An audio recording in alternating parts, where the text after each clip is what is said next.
Bless the Lord, O my soul, and all that is within me. Bless his holy name. Bless the Lord, O my soul, and forget not all his benefits.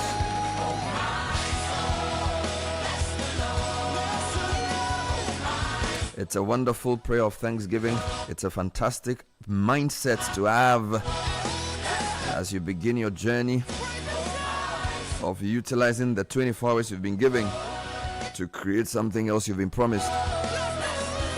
You need to understand the seed principle. Everything is a seed. Time is a seed. You invest that time in meaningful relationships and you get friends. You invest that time to add value at the workplace to make money. Something you have been given will create something else you've been promised. So understand the value of time, the value of people, the value of energy and effort. Well, we see media as a platform that's a seed to create meaningful experiences. It's relevant radio. Follow up on what matters. And of course, pursue that which is close to our heart. That which matters for the people and the country. It's been 21 years of making citizens central, holding power accountable, making solutions visible, and making change measurable. Yeah, let me bring that to you again. Citizens are central to what we do because our constitution as a republic is for and on behalf of the people. Not one person, not the government, the people. So sovereignty resides in the people. That's why our journalism also makes citizens the center of our efforts. Power must be held accountable because power corrupts, and absolute power corrupts absolutely. But we're also making solutions visible. Yes, we show problems, but we also compare. We bring out that which is possible. For example, this week somebody's been talking about how do we fix our land tenure system. It's a solution. We're making it visible.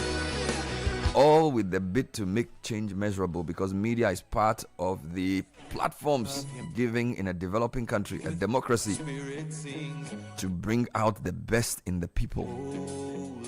So join us on this great journey. This month we're focusing on effective living, and it's on the Citi Breakfast Show from 9:30. Today we're looking at how to plan for your business. Robert Mashabeni is our guest for the last half hour of the show. Before that, newspaper review segment coming shortly. Business Sense brought to you by Stanbic Corporate and Investment Banking. We partner with businesses driving growth and in Ghana and Africa. From energy to mining, infrastructure to trade, we finance the ideas and enterprises that empower economies. Call Stanbic on 0302 815-789. Speak to our CIB team or visit stanbicbank.com.gh to get started.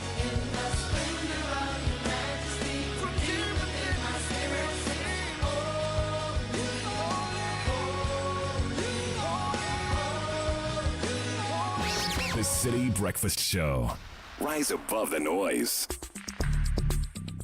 Join the conversation on the Citi Breakfast Show on Facebook at facebook.com/Citi97.3, Twitter at twitter.com/Citi973, and Instagram at instagram.com/Citi973 with the hashtag CitiCBS.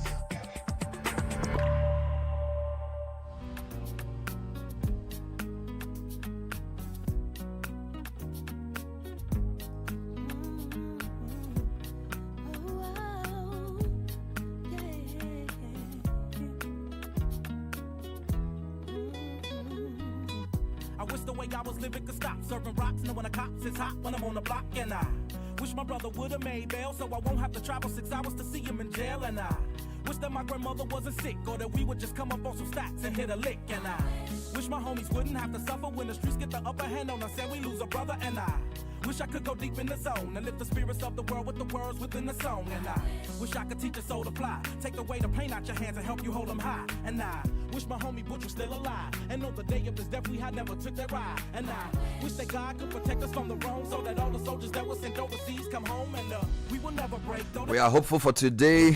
Take this music and use it, let it take you away, because we're hopeful. It's a beautiful song. Well, it's 6:38 or 37ish. It's an interactive show. We'd like to hear from you. 053-998-6996. Today on my way to work, I saw a motorbike riding and somebody sitting behind it. And the guy sitting behind was not wearing a helmet.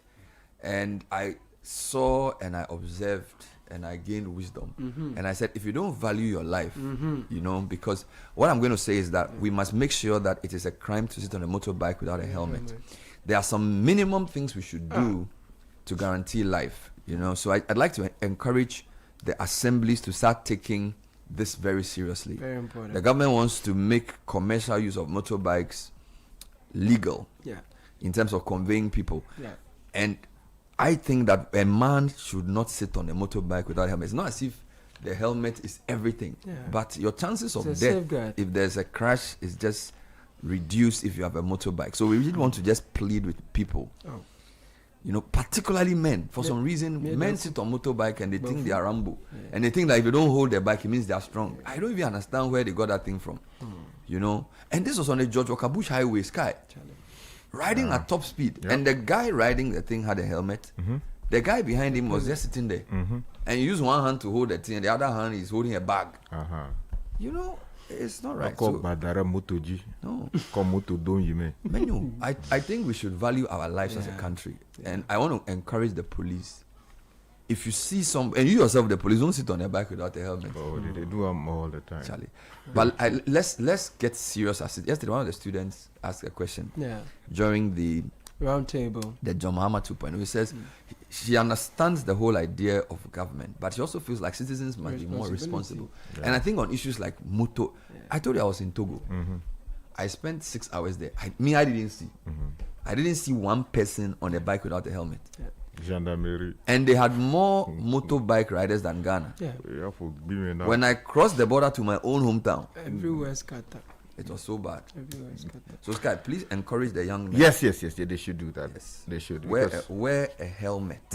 It's important. Yeah, it can be the difference between your life saved and your life lost. That's true. Let's not take our lives for granted. Yeah. Anyway, let's come to you with the papers. So the Chronicle says this morning, Yindam prays Supreme Court quash the High Court judgment, but Justice Gabriel Puaman questions reliance on Article 99. Matthew Nyindam is here on the front page. He's the Member of Parliament whose election is being questioned. Also, the front page this morning, vote for Kennedy Ejapong, Chifu Himang MP urges delegates. And then also police in landmark arrest. Man goes in for 20 years. Alleged rapist remanded. And police retrieve electrical materials from former MP's house. Oh. Okay. Daily Guide has Pandai Run challenge as well. Supreme Court decides on January 28. Police seize 1,613 parcels of narcotics and Sky. You should see the pictures. The sizes are huge.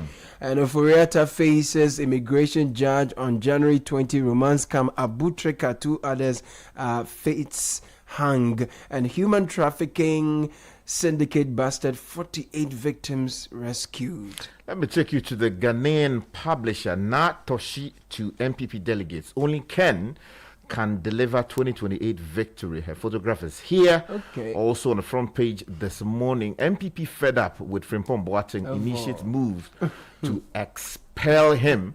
Also, the Pandai election story also makes the front page, and governance analyst flags issues at MIIF MIF.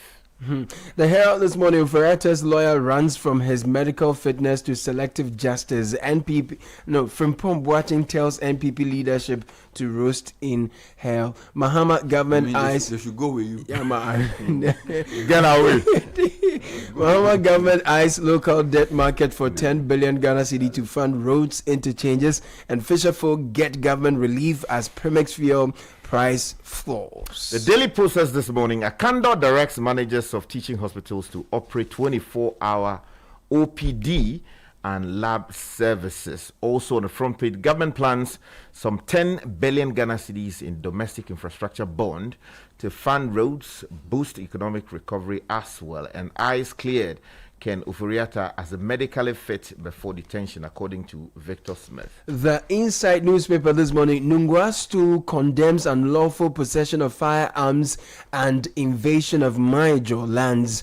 And NPP presidential race, Brian Shakes 16 regions, completes 276 constituency tour in record time. Now, Green Transition Officer hails Jospong's sustainability drive as says move deserves more domestic and international spotlight. The price of premix fuel reducing is also here, and government gets tough on plunder of forest, unleashes timber tax force to reclaim national heritage. And let me take you to the Economy Times. Ghana to issue 10 billion Ghana Citi infrastructure bonds in 2026. Pelican Hotel sets a new benchmark for Ghanaian hospitality, affordable first-class luxury at the heart of Accra. And then also Ghana's economic stability, Gold Board's contribution for resilience growth. And they say also, Elom goes to his maker. May he keep resting in perfect peace. So you're talking about the editor of the managing editor of the Economic Times, my good friend Elom Deseu, who was buried over the weekend. Where did he die? He died during the Christmas festivities, and may his soul continue to rest in perfect peace. You didn't tell us. Oh, really? No, you were on break during the time that it happened. Yeah, and then also the paper should correct the imprint. You know, if What you did they go to write? the back, his name is still there as the managing editor. Oscar, you don't try. With Big matter, I hope you don't tell us. Karlowski, this is what yeah. So the first I'm hearing of his death is on newspaper review segment. Yes. It happened during the holidays. A shock. Daily Gist, who is behind GRA's 70 million Ghana City sweet oil deal? Big question. OSP struggling to nail ex-NPA boss. Full stories on page number 2. Shraj probes Deftraco over new GRA Kanda office contract. NPP moves to expel Frimpong Boateng over anti-party comments. How Oforiatta ended in U.S. detention. The inside stories here. Supreme Court on Pandai. That's here as well. 55% of Ghanaians back Baumia for 2028. Poll says the final paper I have is the Ghanaian Point. Dr. Sianwe Japan urges deliberate leadership cultivation at 2026 JLC conference. If you know you have misused public funds, be prepared to return it. Siedun Ketia here. To hell with them. Frimpong Boateng fires back at NPP. Sack me, Kwame Pienim and Arthur Kennedy to Nyaho Tamaklo Des NPP over Frimpong Boateng expulsion. So kind of words. All right, let me just give you a few quick headlines from our websites and then we'll move on. Health Minister orders audit of all health facilities in OT. This is citinewsroom.com. Esibeboa says the city is overvalued and that it's hurting exporters and state revenue. So that's a different angle to this discussion. Now, NACA withdraws the controversial SHS teacher manual over gender identity contest. That's also something that's come up from the MP for Asin South. We are fed up. JUSAC declares indefinite strike. MPP expulsion threats won't force me out. Professor Frimpong Boateng says this. Meanwhile, Ghana is calling for better coordination on immigration issues with the U.S. And there's a nice question here. Is Ghana's job market finally turning the tide? So I need to put that out there as well. And then Professor Canton outlines 4 priorities for Ghana's agriculture. This came through from yesterday's forum. If you go to channel1news.com, Finance Ministry's common sense reforms curbing overspending. This is Esibe Yeboah, economist with the MPP, former MP for New Jobbing. He also says MPP must back unconventional candidate like Ken Ejepong for 2028. In other headlines, build on first year's success to achieve sustained growth of Osudote to Mahama. And then Trapiasi attack. Police launch manhunt for ring leader. Meanwhile, guys, every day there's another collision. 7 dead, 18 injured in head-on collision at Commander Asamasa. If you go to my journal online, they're leading with Nitiwo. He says losing 2028 elections will be catastrophic. He warns MPP against first-time gamble. I think he's calling a first-time candidate gamble. And then other stories.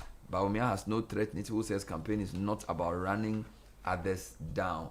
So lots of political stories making the rounds also on our website. The graphic has the story that we alluded to yesterday. Owners of vehicles registered before 2023 to pay 25 Ghana cedis Yeah. to DVLA Yeah. for records to be digitally updated. That story has a photograph of the CEO of DVLA. I'll give you details of that story, which seems to be making the rounds. Okay, There- so there is a rejoinder here that I think we need to read okay. on the show. So this is coming from a source at the University of Ghana in their communication. It says, Bernard, good morning. I've heard you on more than one occasion, including yesterday, suggest that the University of Ghana increased academic user fees without approval. This is inaccurate. Really? University of Ghana never increased academic user fees. What went up were third-party charges. Students, through their own governance process, suggested increases in their duties. I think Sky, you were saying Yeah, this. that was what I was saying. But- Yes. And this was subsequently approved by clear. council. They had also negotiated for a package from Telecel, data or voice, which is optional. This started last academic year, but for this year, they opted for an enhanced package. This was what triggered the brouhaha. Last week, we had a meeting at the Ministry of Education to resolve this. Okay. The letter the DG of GTech sent is not reflective of the outcome of the meeting. Okay. We are not sure that it's Parliament that determines the dues tertiary students pay to the association. And I'm sure GTech doesn't have the mandate to determine dues and levies for students, especially unilaterally. So they say they think they should correct the impression that the university increased academic user fees. Okay. So I think this is clear, and we apologize if we misrepresented the issue. But I So thought you always provided that clarity and balance to the the whole story, thing is but- confusing. So I think this agrees with Sky's position. So basically, it was the student Yeah. leadership that proposed certain levies Yeah. for hostel and that kind of thing. So the university on its own did not increase academic user fees. So I think I hope that puts the matter to rest. Exactly. So quickly, let me tell you about this story that you sort of were surprised about. So the story is on page 2 of the Charlie.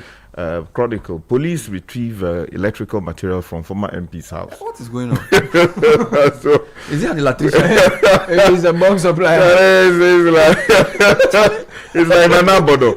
Now, electrical material suspected to be the property of the state have been retrieved from the residence of the former member of parliament for Mpoho, John Seni, following a complaint lodged by the member of parliament for the area, Kofi Bentel, and subsequent intervention by the Western Regional Minister, Joseph Nelson. Now, police retrieved the said electrical materials from the residence of the former member of parliament on Monday last week around 5 p.m. The Chronicle can confirm. Now, according to sources, the materials were originally intended for use on an electricity extension project within the Mpoho constituency, but were allegedly kept in the custody of the former member of parliament. Now, acting on complaints, the Western Regional Minister, Mr. Joseph Nelson, intervened to calm rising tension in Mpoho. Now, the matter was triggered after the city member of parliament reported for the second time about concerns over the custody of the materials, which he and others suspected were meant for a government electrification project. You want to get the paper for more on Yeah. that particular So story. the Ghanaian Point has the story. Auditor General raises alarm over 2,000 weapons intercepted at the Ghanaian airports. So the 2024 Auditor General's report has reviewed alarming security lapses at Ghana's airports, documenting over 2,000 firearms and ammunition seized from passengers in 2023 alone. The disclosure was scrutinized during a Parliamentary Public Accounts Committee session where officials from the Ghana Airport Company Limited were questioned about airport security protocols. Now, Vice Chairman of PAC, Samuel Atamils, noted that the report highlighted an increasing number of weapons and ammunition carried by passengers and raised concerns that in the absence of clear policies, some passengers were previously allowed to board flights despite carrying weapons. You know, the Herald newspaper has in the past running several stories on the Correct. Ghana airport, particularly their scanners and related, equipment. It would seem that this particular report is confirming what the Herald has been saying all along. If you go to the Chronicle, they have an editorial that says Ghana's cities are suffocating under decades of policy failure. Perhaps the most tragic outcome of this failure is public resignation. Ghanaians have been conditioned to accept dysfunction as normal.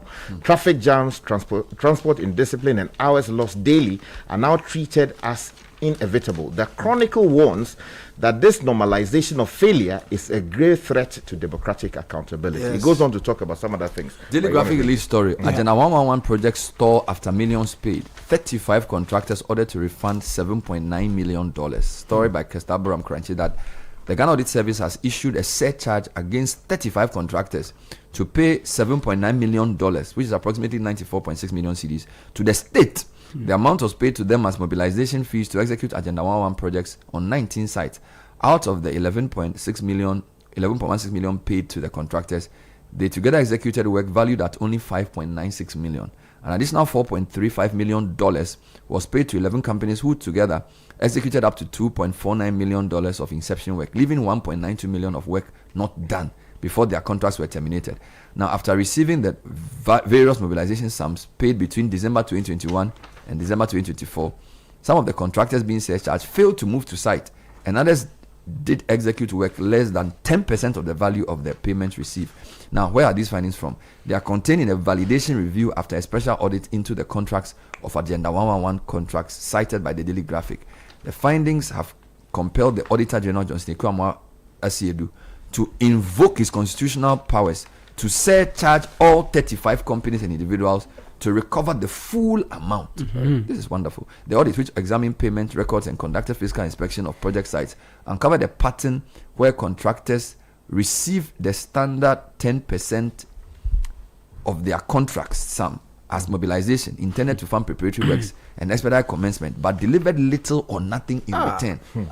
Sky, you need to set up a contract monitoring unit in your newsroom, a project monitoring unit. I think we did it. So I think this is a great job done by the Auditor General.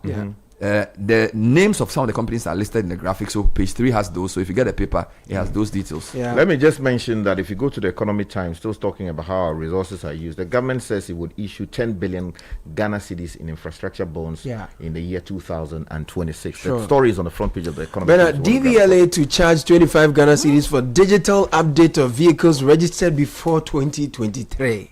So vehicle owners whose cars were registered before 2023 are now required to pay 25 Ghana cedis to the Driver and Vehicle Licensing Authority to have their records updated on the authority's digital platform. The announcement was made by Prosper Kafui Semevo, Director of Driver Training, Testing and Licensing at DVLA, during a press conference in Accra on Tuesday. Now, he said that the onboarding process is aimed at verifying ownership of manually registered vehicles and preventing uncustomized vehicles from entering the system. So there's a quote here attributed to him, and that's the story. Sky, JUSAG declares indefinite strike. They say we are fed up. They can kill us. Articulating a minor motion.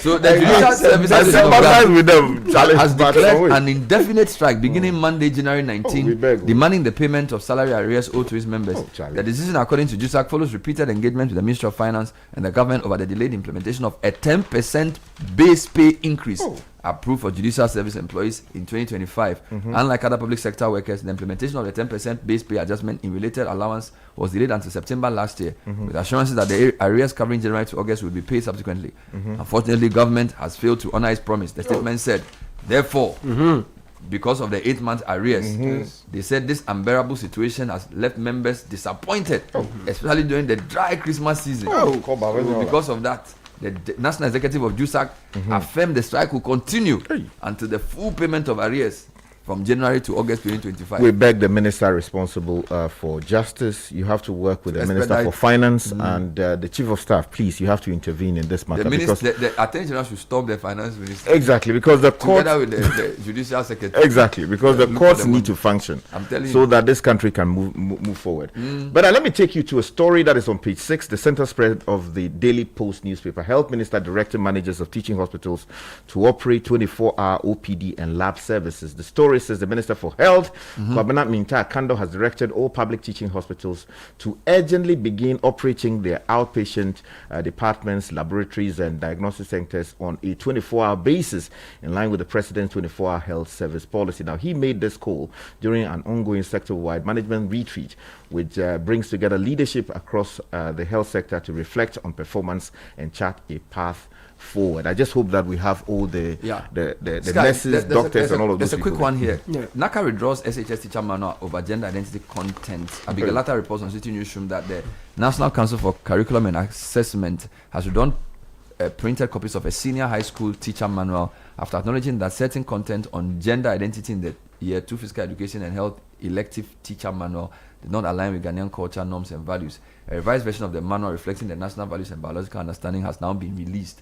The move came amid allegations by MP for Asin South, Reverend John Fojo, that the government was promoting LGBTQ agenda through teacher manuals and other teaching and learning materials in schools.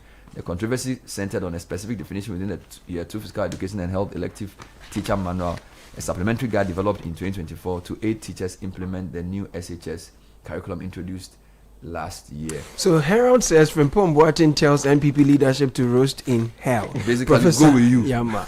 Professor Kwabena Frimpong Boateng, former Minister for Environment, Science, Technology and Innovation, has launched a fierce attack on the leadership of the New Patriotic Party over steps taken to expel him, accusing party executives of corruption, abuse of power, internal manipulation, and he insists these led to the party's defeat in the 2024 general elections. He was speaking on Asempa yesterday when he did not mince words, blaming the party's leadership for what he described as a collapse of discipline and values within the NPP. So this is a response to threats to expel him following his interview on Channel 1 Two stories TV. from yesterday's roundtable.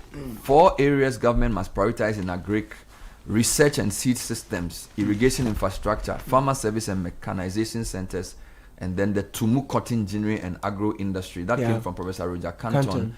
Also, build on first year's success to achieve sustained growth. David Ovosudote to Mahama, senior partner AB, and David has warned the Mahama administration against allowing the success recorded in the first year to breed complacency. Speaking during a roundtable discussion on John Mahama 2.0 thematic assessment of the first year on Channel 1 TV and Citi FM, Mr. Ovosudote said the 1-year performance of President Mahama presents a critical test of whether early gains will translate into sustained progress. Yep, it was a useful one. So, But there's the last one here. Mark Esibeyeboa is urging the economy managers to not keep the cedi where it is. He says that the cedi is overvalued and is hurting exporters and state revenue. Well, we heard from the Cocoa Board, right? The chairman of the board complained that the value of the cedi against the dollar is sort of affecting what they are paying to. Bernard, I don't know if Amaliba is having a good night's sleep when he sleeps, because the 2 killed, 2 injured in Offensive Ota. Every day there's some crash somewhere. I don't know what's going on. Well, he's a with the road roads. safety commission. He's trying. But there's a lot of different people who have to work. The police, MTTD, Carnage on the DVLA. roads this year. You know, we all have to get The involved. courts, We everybody. all Meanwhile, have to the get courts, involved. they will go on. Just how it goes, right. So we beg them. Oh, jump on now. Go. Gugomi, at what time when you come back, we are not hear the sound of your car? Why you buy new car? No, I not change my car. It be the same ride. It be the fuel way I change. Way one shouts it. Ever since I started using the all-new Excellium Premium Fuel, fortified with 3-in-1 action. Oh, Joe, now my car they run like electric car. No, it's so. This is the type of fuel where they want to. Because now engine they cost. Where they want for way if I buy it, it go protect my engine. And with the small way I buy, I'll go drive, sir. Absolutely. It's like strapping a turbocharger to your engine and giving it a protector. And what they bust my mind, Seth, be the 3-in-1 action, no? Excellium, they prevent up to 99% of deposit. It be anti-wear, some be anti-corrosion. Won't pay when I open there. Hey, so where can I find this magical fuel? Just head over to any Total Energy service station and your car will thank you. Hey, they make a finish my gobe fast, then rush go Total Energies. My friend, but why your hand my gobe inside? I give you info. Make I feel the go too small. Go. Joe Pana. Excellium is designed to protect your car engine, decrease fuel consumption, and lower CO2 emissions. Don't say fuel, say Excellium. Choose Excellium, choose quality. This is the City Breakfast Show, the city's biggest conversation. So 7 o'clock and Tilly Neti Ajahu is here with City Business News. Good morning. Good morning, Bernard. You're welcome to the breakfast edition of the City Business News, proudly brought to you by MTN, EcoBank and Valex. Coming up, analysts warn short-term city gains likely to be tested by early 2026 FX demand. Also, rising job ads hint at recovery in Ghana's labor market, and much later, global growth to ease to 2.6% in 2026, despite challenges. That's according to the World Bank.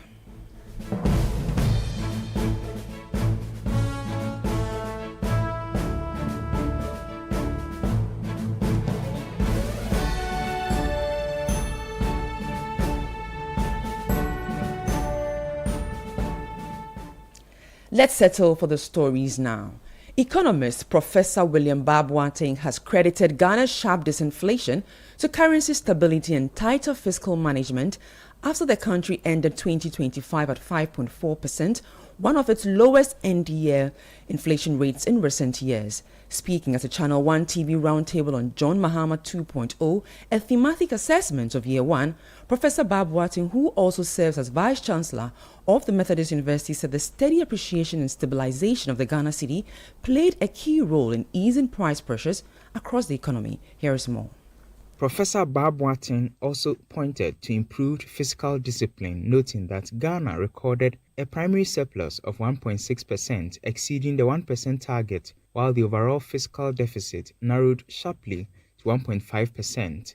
If you look at the declining inflation, it came from the steady appreciation and subsequent stability. When it dropped from 14 down there, I think we've been hovering between 10 and 12, which for me is too wide. I am expecting that it should be within 5%. That is one. The second one is fiscal discipline. Government also did very well. Fiscal side very well. And they even as at October, they have overachieved what they set out to do. So for instance, primary surplus was 1.6% at the end of October. Agricultural research scientist Professor Roger Canton urged the government to fast-track plans to rehabilitate the Tumu and Wa cotton ginneries in northern parts of the country. And the last is the Tumu cotton ginnery. Tumu cotton ginnery? Yes, it's number. In fact, it's if they don't, I won't come here for your discussion. Oh yes, because we have been following. I'm serious, Bernard. If not, I'll bring cotton farmers from Sosala area. We will come and pick it at Citi here. Because you are supposed to carry that to cotton ginnery. Yes, to what's happening to it? It has been grounded. So they should revamp it. It should be revamped. And we have several other generations. You have one at Pusu Namogo in the Upper East. You have one in Tamale, and you even have one in Wa. Senior partner at AB and David Africa, David Ofosu-Dorte, says the phase of governance will test the government's ability to move from recovery to transformation, particularly in areas affecting business competitiveness and job creation. And the goal should be to drive the cost of power to industry down. Once you do that, job creation will then be able to overtake the chart that Prof was talking about. This is how I will assess. So I think for year one, stopping deterioration, the score is very high. But this is the time now you test whether your success can lead to success or it leads to complacency. David Ofosu-Dorte is the senior partner at AB and David Africa, ending that report filed by Daniel Odro-Mensah. Still on the Ghana cedi, despite recent short-term gains, it is expected to face near-term pressures from early import demand and the unwinding of year-end foreign exchange buffers, which could constrain supply. Over the past fortnight, the cedi recovered some losses, supported by subdued FX demand in interbank and retail markets. In the interbank segment, it appreciated 3.4% against the US dollar, while the pound and euro rose 4.27% and 4.81% respectively. In retail markets, the cedi gained 1.65% versus the dollar and 2.49% against the pound and 2.85% against the euro. Databank research says upcoming FX pressures may remain moderate, with $1 billion from the FX intermediation program expected to ease supply constraints. External factors, including U.S. Federal Reserve developments, could also influence near-term movements. This is a good time to go onto the interbank market, and the dollar is trading at 10 cedis 70 pesos. The British pound is trading at 14 cedis 42 pesos, and the euro at 12 cedis 50 pesos. Now, is Ghana's job market finally turning the tide? The answer may lie in the number of jobs advertised last year. After a year widely described as an economic comeback, new data from the Bank of Ghana suggests the recovery may now be filtering into the labor market. In October 2025, advertised vacancies in selected print and online media climbed to 3,248, representing a 14% year-on-year increase and a clear rise from September. Here's what the data shows.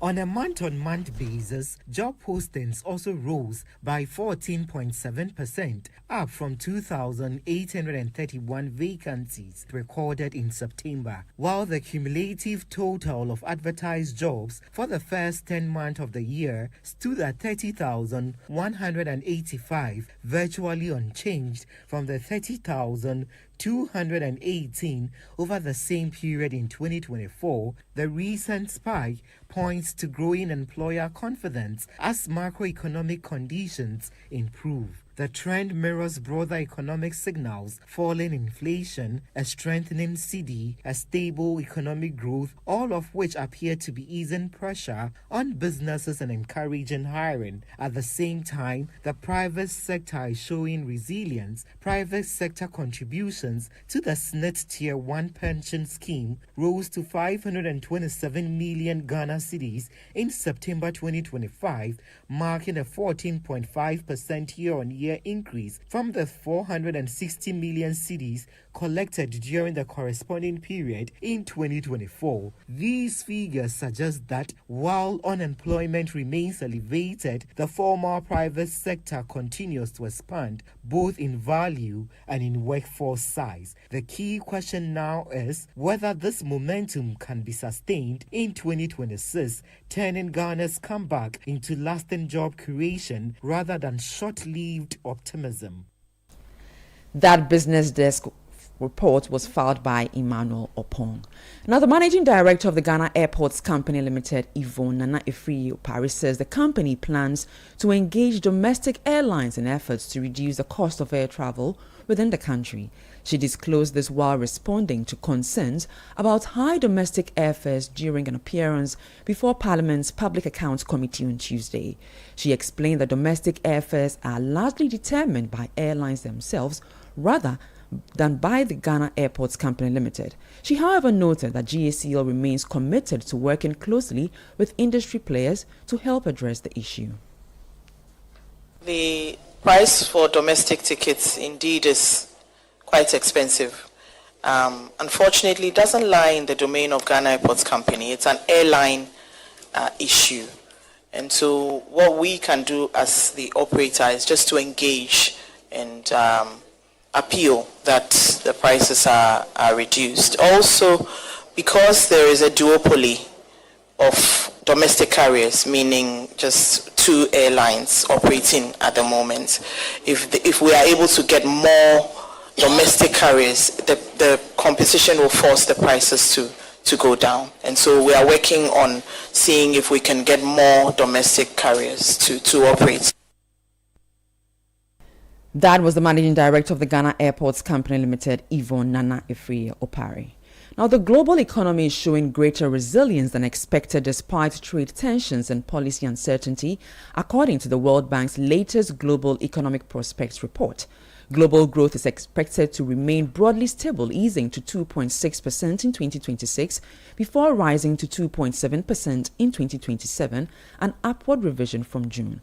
The improved outlook reflects stronger than expected performance in major economies, particularly in the US, which accounts for nearly 2/3 of the upward revision. Still, the 2020s are set to be the weakest decade for global growth since the 1960s. Slow growth is widening inequality. By the end of 2025, most advanced economies had per capita incomes above pre-pandemic levels, while a quarter of developing economies remained below 2019 levels. In developing economies, growth is expected to slow from 4.2% in 2025 to 4% in 2026, before edging up to 4.1% in 2027. And that's it for our bulletin this morning. For more stories, visit citynewsroom.com/business. I am Netele Nete Ajaho. Do have a good business day. The City Breakfast Show. Rise above the noise. Hey, do they want to sack you dry? Now, why shall I tin way? Engagement things and kwenye. Hey, sure. They even added washing machine, fridge, flat screen TV, 65 inches and so. How do they expect you to buy all these and still take care of your family? Oh, Kwame. Mama. And how hukra? With Access Bank's Pick Now, Pay Later, we can get everything now in minutes and pay at 0% interest over the next 6 months. Eye koko kra. Hey, sir. Access Bank says faster is here. With a now digitized Pick Now, Pay Later, life's big moments are within reach. Just click, pick, approved in minutes. For more information, call our 24-hour contact center on 0800 00 4400. Terms and conditions apply. Access Bank, more than banking. If home is where the heart is, then let's go home, shall we? Let's go where the entertainment is, where the passion is, where the laughter is, and sometimes even the tears too. Let's go where we feel safe enough to share our opinions and send tweets, where we do that embarrassing little dance to our favorite song. Let's go home where the love, the care, and the joy live. There's no place like home. Connect your home to super fast internet with affordable data bundles from MTN Home. Visit broadband.mtn.com.ga or your My MTN app to sign up today. Everywhere you go.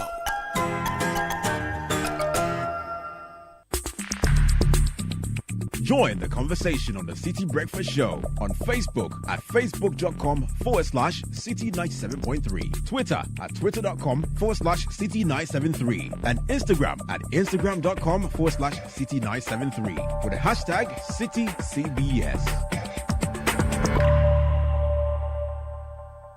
This is the Citi Breakfast Show, the city's biggest conversation. Natele Nanti Ajaho, thank you for the breakfast edition of the Citi Business News. Edwin Kwao Kofi is getting ready, lacing his boots to take us to kickoff. But the Citi Business News was brought to you by Access and MTN. Access Bank is rewarding customers. They've introduced the Rewards by Access as a loyalty program designed to add value to your everyday banking experience. Whether you're shopping, traveling, handling business expenses, every transaction you make with your Access card brings you closer to exclusive benefits, premium privileges, personalized rewards, all tailored to suit your lifestyle. Points earned through your card transactions can be redeemed seamlessly at any of our merchant partners nationwide, making your spending go even further. So whether you're a frequent flyer, regular shopper, or managing daily family, personal, or business needs, Rewards by Access ensures you get more from your every spend.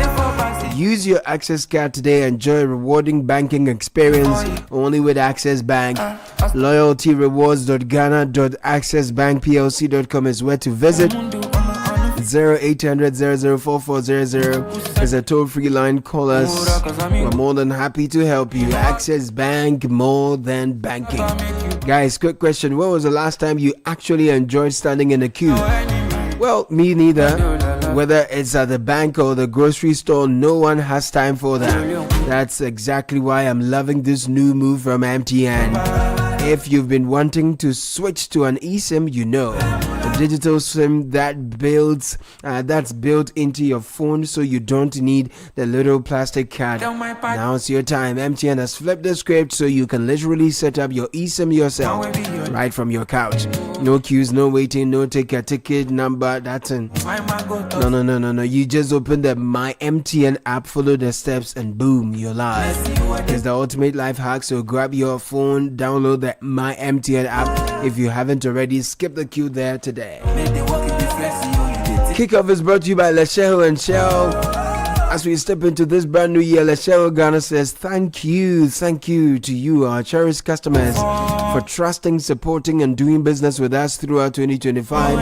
Your loyalty means everything to us, and this new year we look forward to working with you even more, supporting your goals, your dreams, your financial growth, and improving your lives with innovative financial solutions. From all of us at Lesheho Ghana, we wish you a prosperous, fulfilling, and successful new year. Lesheho Ghana, let's improve life.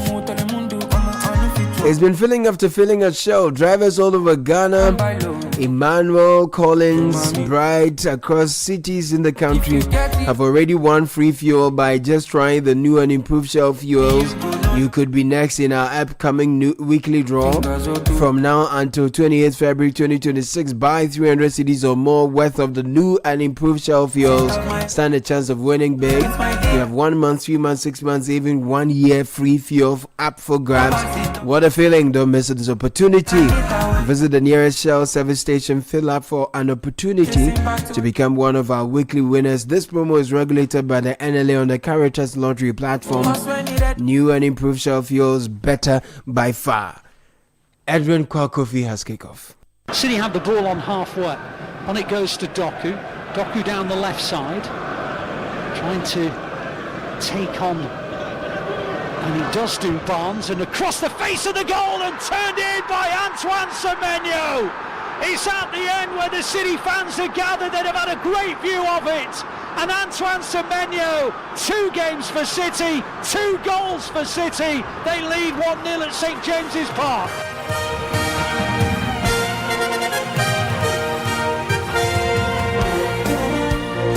It was the Antoine Semenyo show at St James's Park as Manchester City take a huge step to the Carabao Cup final with victory in the first leg over Newcastle United. We'll bring you reactions from that game and also from the AFCON semi-finals, which will be played today. I am Edwin Kwakofi, and this is Kickoff, which is brought to you by Shell Go Well, Western Union, Politangana, and Leshehu. Let's improve life.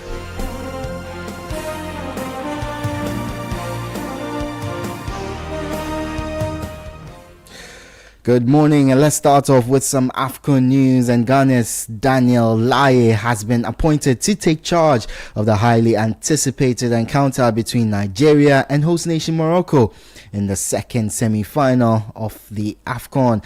The match is scheduled for today, January 14th, at the Prince Moulay Abdallah Stadium with kickoff at 8 p.m. We have more in this report.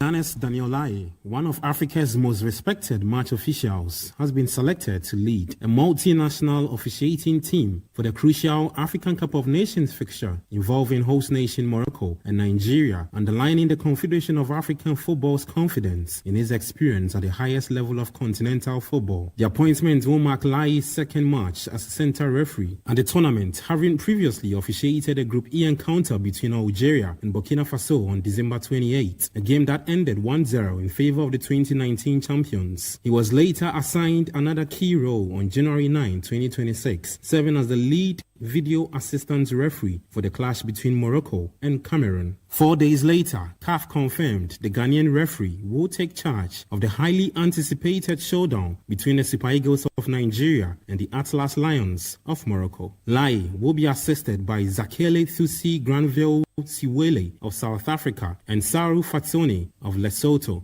The Nigeria-Morocco encounter is widely regarded as one of the standout fixtures of the tournament, with both sides considered strong contenders for the AFCON title. The report was put together by my colleague Gabi Ofe. Let's stay a little longer with the AFCON, and the head coach of Nigeria's national team, Eric Shell, has played down the history ahead of Nigeria's showdown with host Morocco, describing the fixture as just another test in a demanding tournament. While the Atlas Lions have the slight edge in past AFCON meetings with 3 wins to Nigeria's 2, Shell believes past records count for little at this stage of the competition. Algeria was the biggest test. Morocco is the biggest test. Every game is the biggest test for this team because the expectation is so big. So we are ready for this game, for all of these games that we play in this tournament. We try to play every game like the last, and we will give everything, and we gave everything. So now, like I said just earlier, I have to check my player, how they are physically, because we play 2 days before, so we have to rest, and after I will judge how is my team, and we can think about the game plan. The voice of Nigeria head coach Eric Shell. Some more Super Eagles news, and striker Victor Osimhen has heaped praise on Shell, crediting him for the positive changes within the squad. Osimhen says the team has responded well to Shell's ideas and believes the best way to reward the coach's impact is by delivering victories on the pitch. Many of us are not really used to coaches demanding this kind of this kind of intensity in terms of being in the national team. But for every goal we concede, we get punished the next day in training, like in a good way actually. But just like I said earlier, he's really a demanding coach, and from the first day he spoke to me, I know is a person that has vision for this squad, for our country, because now he's Nigerian also. So I think personally for me, he's someone that I like, and just like every other player, and he and the staff has been amazing person, amazing people on and off the pitch, because the way they communicate with the player, the way they joke with the player, I think for me there is no better way to try to give you all for your manager, to try to make sure that he's satisfied with you. You heard Nigeria striker Victor Osimhen. Nigeria, of course, take on Morocco in the second semi-final. That game kicks off at 8 p.m. Before then, Egypt take on Senegal in the first semi-final, which kicks off at 5 p.m. A reminder that we'll bring you live commentary of both games. So join the Citi Sports team from around 4 p.m. for pre-match analysis before the first semi-final, and we'll go through to the end of the second semi-final. Before I move away from the AFCON, the draw for the preliminary round of the 2027 African Cup of Nations qualifiers has been conducted, officially kicking off the journey to the continental showpiece. The tournament will be co-hosted by Kenya, Tanzania and Uganda, making it the first AFCON to be staged jointly by 3 countries. This preliminary round will decide which nations move on to the main qualification phase. The fixtures will see Djibouti take on South Sudan, Chad face Burundi, Somalia lock horns with Mauritius, Seychelles come up against Lesotho, Eritrea drawn against Eswatini, while Sao Tome and Principe will battle Ethiopia. All ties will be played over 2 legs, with aggregate winners advancing to the next stage of the qualifiers. The matches are scheduled for the 25th and the 31st of March 2026 as Africa's lesser ranked sides begin their push for a place at AFCON 2027. Now, former Black Stars psychologist Dr. Patrick Ofori has opposed suggestions for a special committee to be set up to oversee the disbursement of money under the newly approved Ghana Sports Fund, insisting such a move is unnecessary. Parliament passed the Ghana Sports Fund bill in December, paving way for the dedicated fund aimed at supporting sports development across the country, particularly in infrastructure, athlete welfare, and grassroots programs. Speaking on the matter, Dr. Ofori maintained that the National Sports Authority already has the mandate and institutional capacity to manage applications from sports federations and ensure the proper release of funds. With regards to how the money should be administered, I don't think we need any committee also. I think under the Sports Council, or we can say the Sports Ghana, like UK Sports UK or Sports England. But there's the National Sports Authority should be at the mandated agency that applications for the various federations and the athletes who want to go through. And why do I say that? You don't want to create another administrative bottleneck, that the cost of running those committees and office will also be running the fund dry. That was former Black Star psychologist Dr. Patrick Ofori. Let's head to England, where Manchester City have taken the advantage in the first leg of the Carabao Cup semi-final, edging Newcastle in a hard-fought encounter. But beyond the result, which of course was 2-0 to Manchester City, controversy dominated the post-match conversation following some questionable decisions by match officials, particularly surrounding Antoine Semenyo's disallowed second goal for Manchester City. Speaking after the game, City boss Pep Guardiola did not hide his frustration. You know, 4 officials in VAR, they are not able to take a decision. I told the referee first and the second. I don't understand why the 60 minutes the Premier League game here, with the penalty for field, VAR didn't say anything. I understand the 20 minutes in Premier League game here, the penalty for Jeremy Doku with Tio. Take a look. Go to the Sky and after analysis the day after, and I didn't finish. And in that moment, and not even the second goal, the line was really, really perfect like today for a millimeter. That I don't understand, but I'm pretty sure the official is going to call me tomorrow to demonstrate why didn't VAR intervene in these 2 penalties with 0-0 in here in this time. And I tell you today, look in my press conference, they say anything after the game against Newcastle here. Today, very intervened. I was ready in that moment. The 2 unbelievable penalties, and didn't happen. But it's okay. We know how it works, and that will make us stronger. The thoughts of an audibly frustrated Pep Guardiola. Now let's hear from Manchester City's goal scorer Antoine Semenyo, who's speaking after the game. There's another one. No, 100%. Tough game today. But we just needed to stick in there. We knew we'd get chances, and that's just in the right area to tap it in, and obviously we're victorious, so happy. I think the whole environment here is perfect. Everyone's confident and wanting to achieve the best, so I've just come into that, and they've helped me with my confidence and made me feel welcome. It's been a lot, definitely been a lot, but I've enjoyed it so far. I'm definitely picking up things very quickly, and yeah, I'm enjoying it. Like I said, taking the confidence that I had from Bournemouth here, and like I said, playing with a smile on my face. So I'm enjoying every moment. Second goal should have counted. The referee came and spoke to me and told me what was going on, but yeah, it's what it is. That was Ghana's Antoine Semenyo. Attention shifts to London tonight, where Chelsea welcome Arsenal to Stamford Bridge for a mouth-watering derby. Kickoff is at 8 p.m. And before I go, Chelsea boss Liam Rosinha has pledged to speak to Raheem Sterling and Axel Disasi, who have been left in limbo as part of the so-called bomb squad.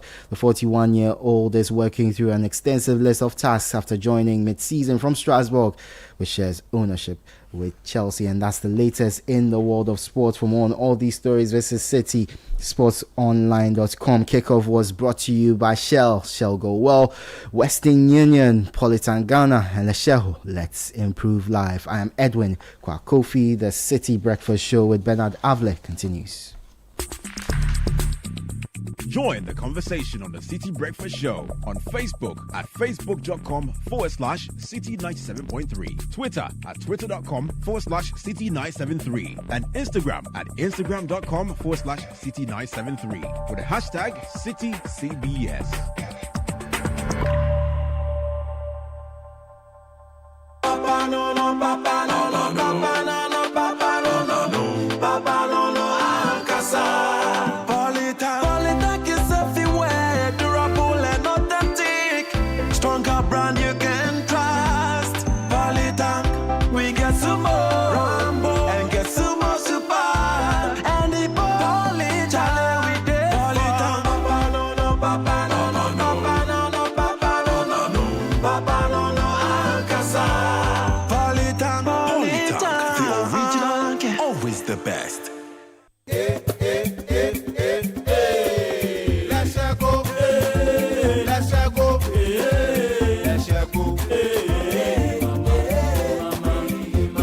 If you need unique services, innovative financial solutions, we deliver on our promise, cause we are number one.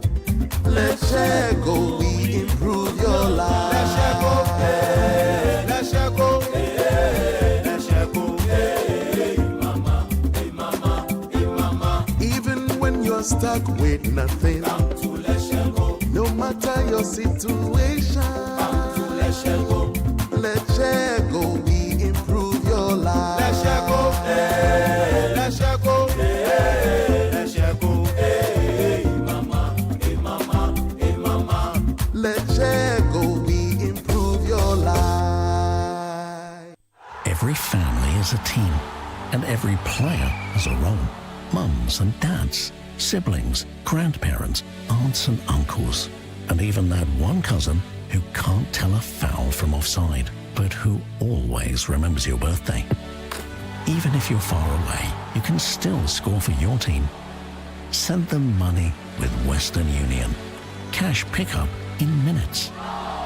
Check it out at westernunion.com. The City Breakfast Show. Rise above the noise. The Money Matters segment is brought to you by Petra. Petra, achieve more.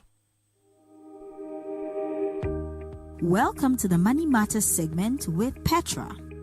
If your money is not growing faster than inflation, you're moving backward quietly. January is the time to review where your idle cash sits and redirect it into instruments that preserve and grow value. Petra offers structured options that help you stay ahead. So speak to an advisor today. Dial *447 *70 hash. Let's do life together. Petra, achieve more. The Money Matters segment was brought to you by Petra. Petra, achieve more. Unleashing the power of relevant radio. This is Citi 97.3. Papa no no, papa no no, papa no no, papa no no, papa no no, Ankasa. Polytank is everywhere, durable and authentic. Stronger brand you can trust. Polytank, we get some more Rambo and get some more super. And the Polytank, we get Polytank. Papa no no, papa no no, papa no no, papa no no, papa no no, Ankasa. The best. Your skin deserves the best care possible. Introducing Princess Premium Lotion, crafted with vitamin B3 for all your skin types. Choose from our 4 luxurious variants: Radiant Skin with cocoa butter and vitamin E, Skin Revitalization, enriched with aloe vera and vitamin E, Healthy Glow featuring lemon and vitamin E, plus SPF 15 sun protection, and Skin Rejuvenation with carrot oil and vitamin A. Take care of the future you with Princess Premium Lotion. Princess Premium Lotion is your perfect choice. Available now for your everyday skincare needs. The GC brand, it's all about you. This advert is FDA approved. This December, chop life with no fear of January. You know why? The SG Ghana Festive Cashback promo is here. Use your SG Ghana Visa card. Shop, chill, party, enjoy, and stand the chance of winning your share of 120,000 Ghana cedis. Here's how. Between now and the 31st of January 2026, use your SG Ghana Visa card for all your transactions. Make at least 5 transactions totaling not less than 2,000 Ghana cedis, and your share of the 120,000 Ghana cedis could be a reality in the grand draw. The more transactions you make, the better your chances of winning. So go on. Use your SG Ghana Visa card and spend with confidence this Christmas, because January Fit reward you big time. Haha. Chale, cheers! SG Ghana Festive Cashback promo. Spend now, smile later. For more inquiries, call 0302-214-314. T's and C's apply. This promo is regulated by the NLA on the Caritas Lottery platform. Societe Generale Ghana. The future is you. Today, we hit the streets to ask Ghanaians, what would you do with free fuel for 1 year? Oh, road trips with the girls every weekend. That's extra savings to help fix my car. Charlie, 1 whole year, I'll finally be able to visit my mom without worrying about the distance. This season, it's feeling after filling from Shell with new and improved fuels, so you can do the things you love. Buy 300 Ghana cedis or more worth of new and improved Shell fuels and stand a chance to win free fuel for 1 month, 3 months, 6 months, or even 1 year. It's time to try the new and improved Shell fuels with additives that deliver efficiency, cleaning, protection, and performance. Don't miss out. Fill up with new and improved Shell fuels and get rewarded. Promo runs till the 28th of February 2026. T's and C's apply. New and improved Shell fuels. Simply better by far.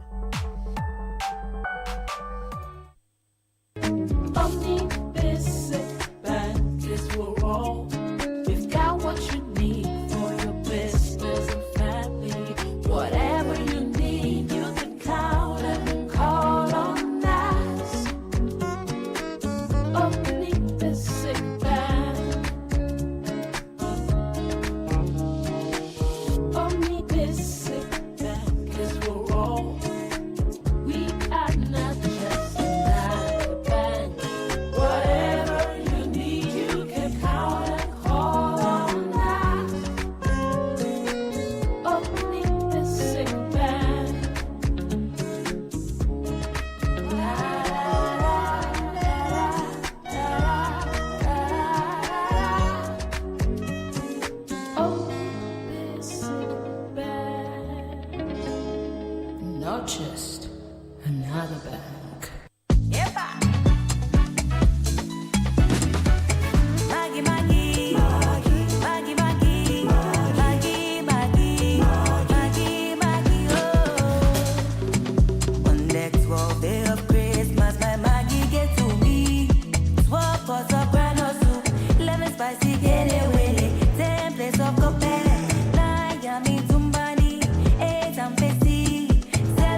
delicious Christmas with Maggie. Your mama fish yappa. Me and Maggie, so good together. This advert is FDA approved.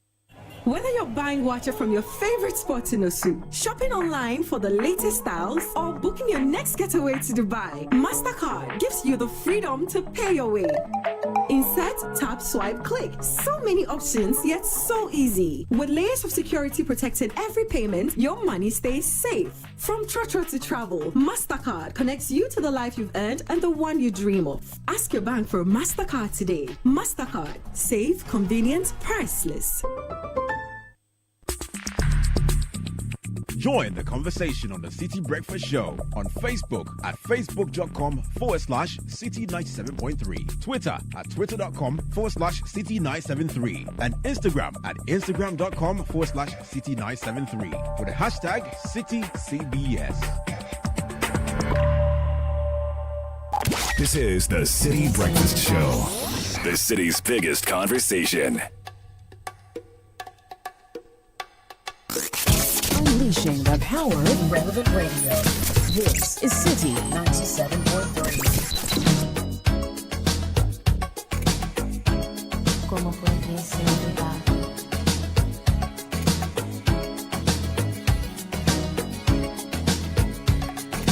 Last night I dreamt of San Pedro. Just like I never gone, I knew the song. Young girl with eyes like the desert. It all seems like yesterday, not far away. Tropical, the island breeze, all the nature world is free.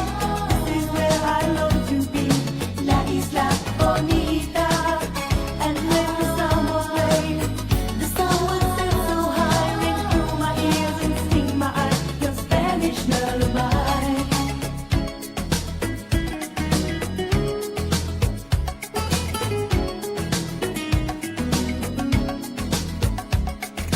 I fell in love with San Pedro. Warm wind carried on the sea, he called to me. Te dijo te amo. I prayed that the days would last, they went so fast. Tropical, the island breeze, all of nature wild and free. This is where I long to be, La Isla Bonita.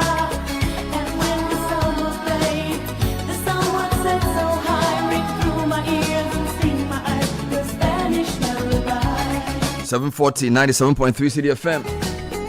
A couple of birthday requests coming through. Happy birthday to Miss Helen, a chartered accountant with the Forestry Commission. God richly bless you and favor you. Today I want to send a special birthday love to my amazing wife, Mrs. Deide Yelu Atiga, as she celebrates her fabulous and fortified 40th birthday. Deide, you are a blessing, a source of strength, a gift to our family and everyone around you. May this new chapter be filled with God's favor, good health, joy, and open doors. Happy birthday, my love. May your best days begin now. Coming in from your husband, Nehemiah Atiga, to Mrs. Deide Yelu Atiga, and to Monita Debbie of the Risk Strategy and Transactions Department of Deloitte, from your country managing partner, Danilo Usu, and all the staff of Deloitte. Good morning. Please wish Winston Mills Lamte, Esquire, headmaster of Samo Senior High School, Cape Coast, a happy birthday. I wish him peace, joy, and every good thing the year brings. To Godwin Kuglenu of the Public Policy Department, University of California, Berkeley, may God bless you, and we can't wait for the innovative and bold ideas you have to help build Ghana. This is coming from Ahmed. Happy birthday to Reverend Father Samuel Yaojima, the freshest parish priest of St. John of the Cross Catholic Church, Kronium Kumasi. May great grace be multiplied to Father Jima, and may goodness and mercy follow him all his life. God bless him for being a blessing. From Peter King and Portia, both in Kumasi. Wishing my beautiful wife Lilina Ayoko Ajete Anum a happy birthday. Today we celebrate not just 4 years, but not just your years, but the grace, strength, and beauty you bring into our lives every single day. You make our home warmer, our laughter louder, our hearts fuller. We thank God for you always. We love you more deeply than words can say. From your husband Michael and the Oga of our home, Manuel.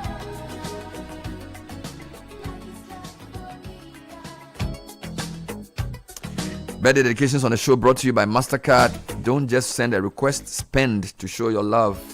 And it's a priceless way. MasterCard is making payments easier.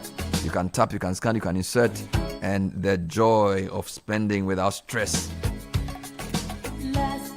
A big thank you to our panelists yesterday for our Jomama 2.0 1-year thematic review.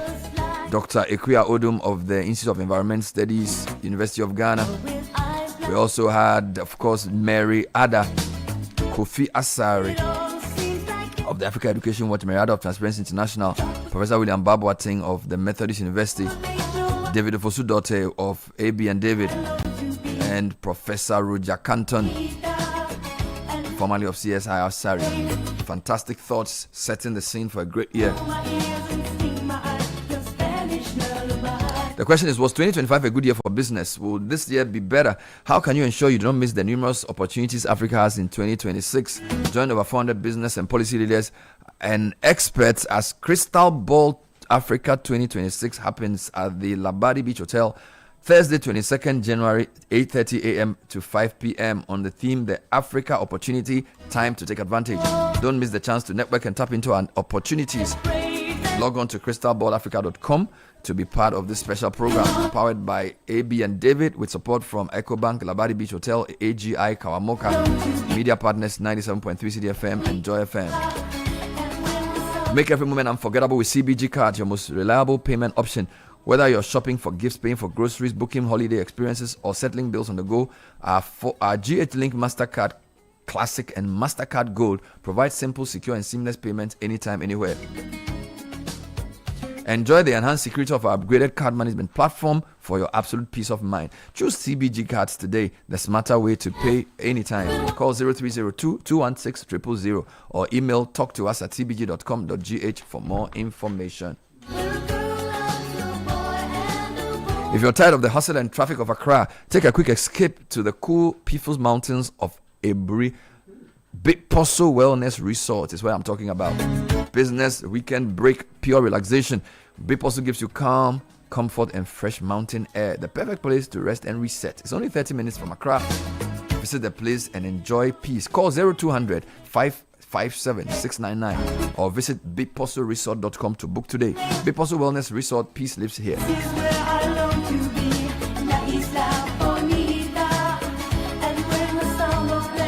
And this year, say goodbye to unnecessary stress. Pay your school fees and residential fees with Zenith Bank. Simply dial star 966 star 3 hash on your phone. No data needed. Select Zenith Merchant Pay. Enter your school code, follow the prompts, and confirm with your PIN.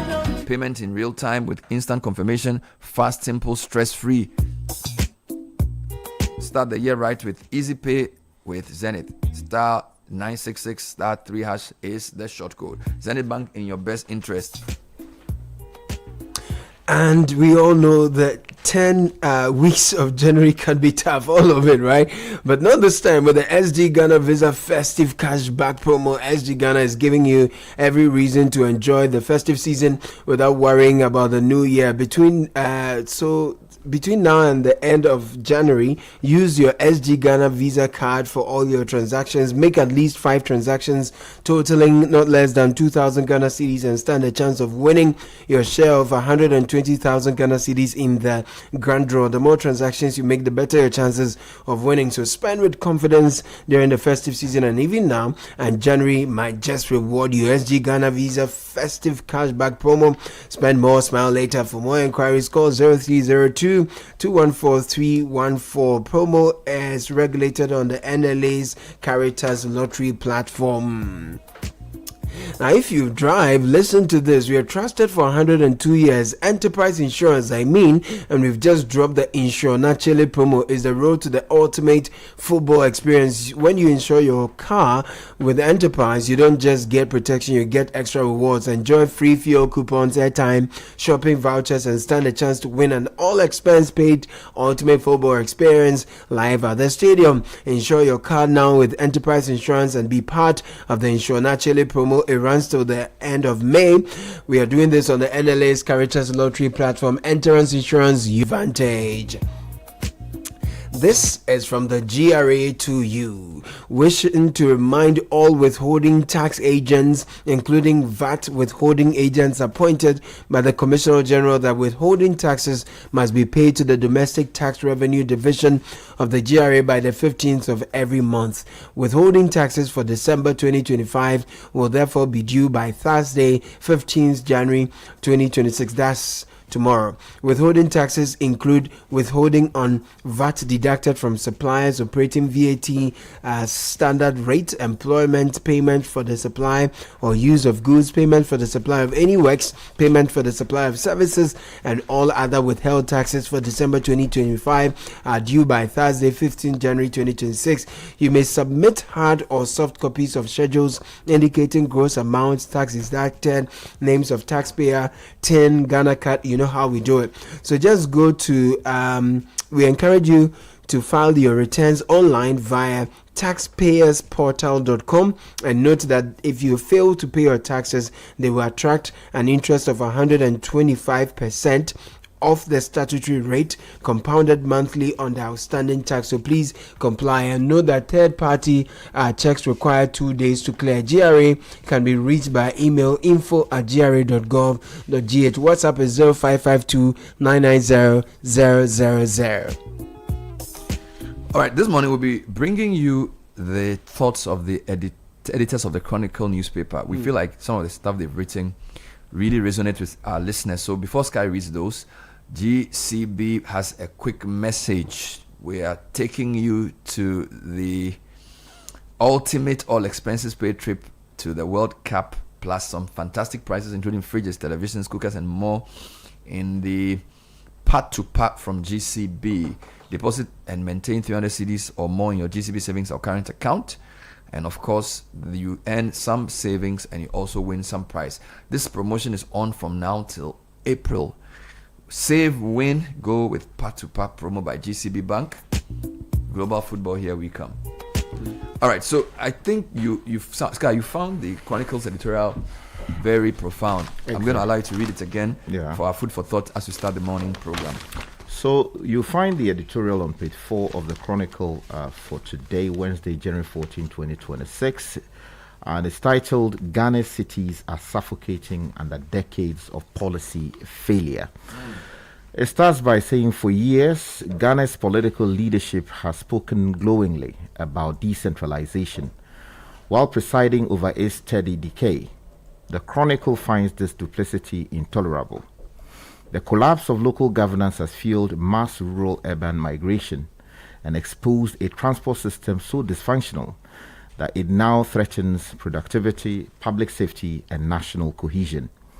Let us be blunt. Ghana's local governance system has become a farce. What was constitutionally designed to drive equitable development has instead been reduced to a ceremonial structure, expensive to maintain, impressive on paper, and largely moribund in practice. Metropolitan, municipal, and district assemblies have neither the autonomy nor the resources to meaningfully develop their jurisdictions. Yet they remain convenient shields behind which central government hides its failures. The Chronicle observes that decentralization in Ghana has been deliberately hollowed out. District chief executives owe their allegiance to appointing authorities, not to the citizens they govern. Assemblies are starved of funds, development plans gather dust, and local initiative is stifled by political interference. This is not accidental. It is systemic. The consequences are devastating. Large portions of rural and peri-urban Ghana have been effectively abandoned. With no jobs, poor infrastructure, and limited services, citizens are being pushed, not pulled, into urban centers. This forced migration is the clearest indictment of Ghana's failed local government agenda. Yet, even as cities absorb this influx, government has shown little agency in planning for it. Accra, Kumasi, and other cities are now monuments to policy failure, characterized by suffocating congestion and an overwhelmed transport system. The Chronicle finds it unacceptable that such conditions have been allowed to fester for decades with no comprehensive response. Nearly 70% of Ghanaians depend on public transport, yet the state has abdicated its responsibility to provide a functional mass transit system. Instead, mobility has been surrendered to an informal network dominated by the transport unions, particularly the GPRTU, Jepretu of Talk, which now wields enormous power with minimal accountability. Oh. This situation is not reform, it is retreat. The Chronicle has repeatedly pointed out that transport in Ghana is governed more by political convenience than by planning. Laws exist, regulatory agencies exist, and policies exist, but enforcement is selectively applied or completely ignored. The result is a chaotic system where substandard vehicles operate freely, terminals are lawless, and commuter safety is treated as an afterthought. Equally disturbing is the persistent concentration of national investment in Accra. With about 86% of foreign direct investment channeled into the capital, government has entrenched a development model that rewards centralization and punishes the regions. The Chronicle rejects the dangerous assumption that developing Accra alone equates to developing Ghana. Now, the near total neglect of the railway sector further underscores the absence of strategic thinking. Rail transport, cheaper, safer, and more efficient for mass movement, has been sacrificed to decades of policy inertia. Roads are overburdened, logistic costs are rising, and congestion is worsening.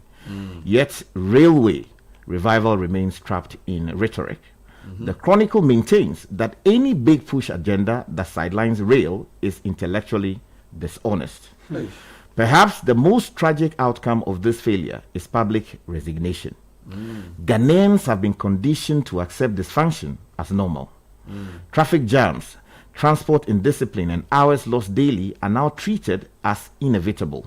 The Chronicle warns that this normalization of failure is a grave threat to democratic accountability. We therefore state without apology that Ghana's transport crisis is not accidental. It is the logical outcome of a broken local governance system, distorted investment priorities, and persistent lack of political courage. We reiterate that Ghana is not Accra. Until government commits to genuine fiscal decentralization, balanced regional development, and fearless transport reform, free from union intimidation and political timidity, this crisis will deepen. We at the Chronicle will continue to speak plainly, because silence in the face of such systemic failure would amount to complicity. All right. I have some highlights I want to do for this, but I just wanted to set our minds thinking that this type of topic is not going to go away, because as the paper correctly points out, this is decades old, and it describes this as systemic. So it's not going to go away because somebody has been appointed MCE or somebody has been appointed local government minister. And we're not here to run down any specific person. What we are trying to say is that we have a collective responsibility to think seriously about our development and contribute in every way through participation at local government meetings, suggestions through articles we write to the editor, preachings in our churches and mosques. We have to bring effective local governance to the front and center of national policy discourse. So what the Chronicle has done is to do what we believe is the right thing to do.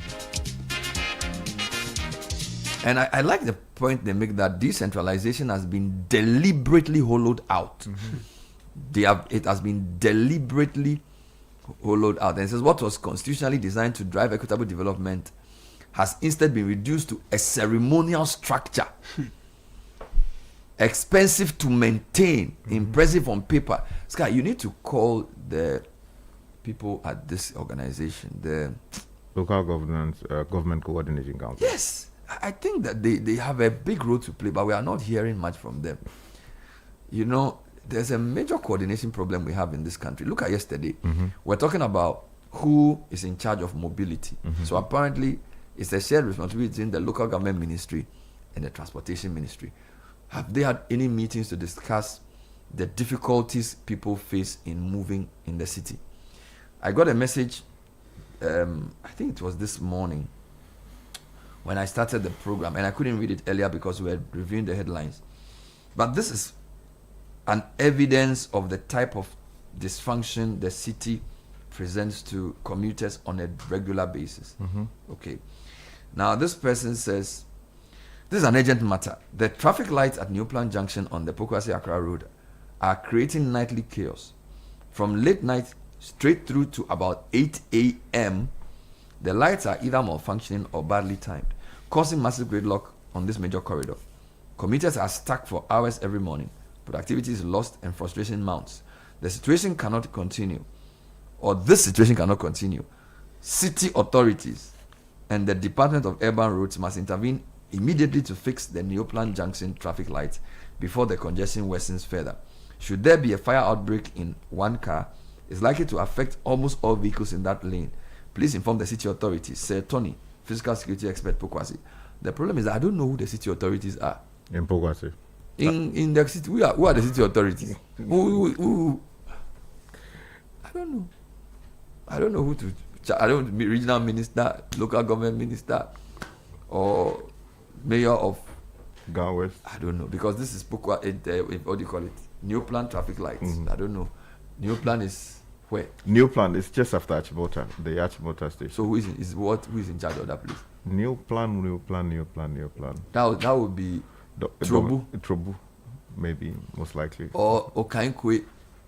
Oh no, actually, Okankwe Central. The Achimota area is what? Okankwe North. Okankwe North, yes. Who is the MC? I honestly don't know. Have they, since you started working, have they sent you any circular about anything they are doing that you should be involved in? No. Christian Tetebaja. This is not even about him. I think it just confirms one question that Ghana's decentralization has been deliberately hollowed out. Yep. DCs owe their allegiance to appointing authorities, not to the citizens they govern. Assemblies are starved of funds. Development plans gather dust, and local initiatives stifled by political interference. This is not accidental, it's systemic. The consequences are devastating. Large portions of rural, urban, and peri-urban Ghana have been effectively abandoned. No jobs, poor infrastructure, limited services, citizens being pushed out or pushed and not put into urban centers. This forced migration is the clearest indictment of Ghana's failed local development agenda.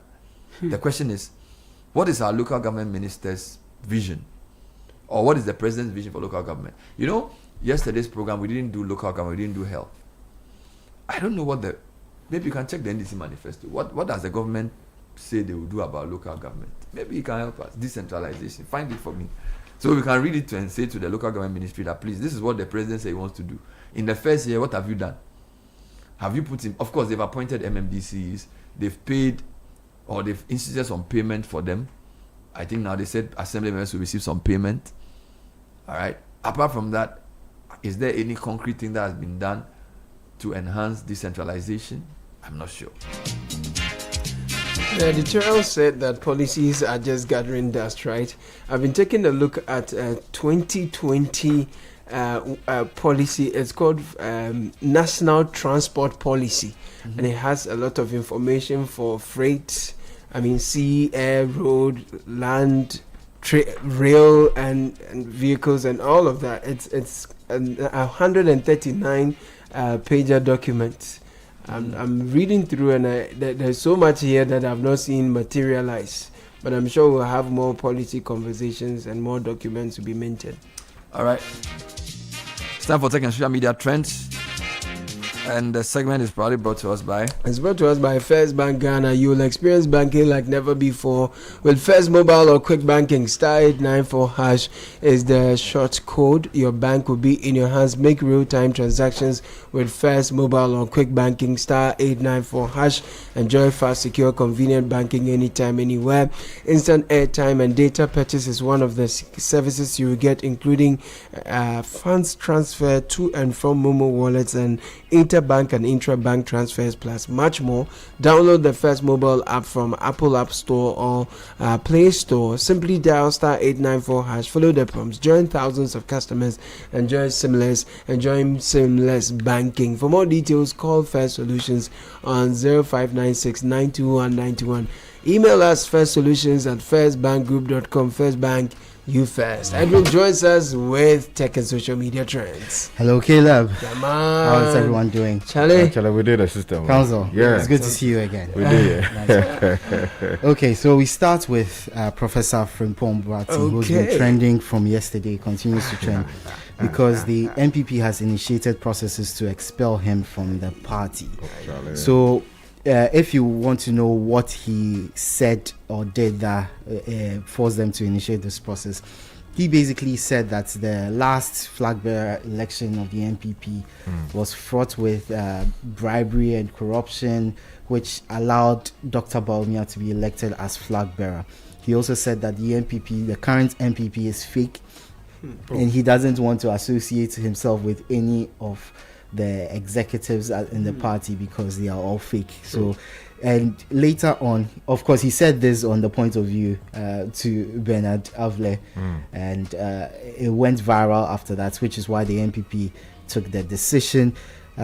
He says he will not go if he's called by the party to come and explain his comments, and that he's already made his comments. He doesn't believe in the current hierarchy of the party. He says, reiterates that they are all fake in his opinion. So yeah, he definitely has had a lot to say about the MPP. What I would say though is that, you see, politics is about numbers. The MPP is now in a position, they need all the numbers they can get in order to have any real chance of returning to political power. So some of these things, they should not sort of be wasting their time or energy on things like that. But again, the party has rules, and you would expect that senior members of the party will be measured in their sort of criticism of the party leadership. Yes, you can criticize the party leadership, but where you are using words like fake and all of that, for a man who once fought to be the leader of the MPP into an election, it raises so many issues about whether he could have done much more to restrain himself.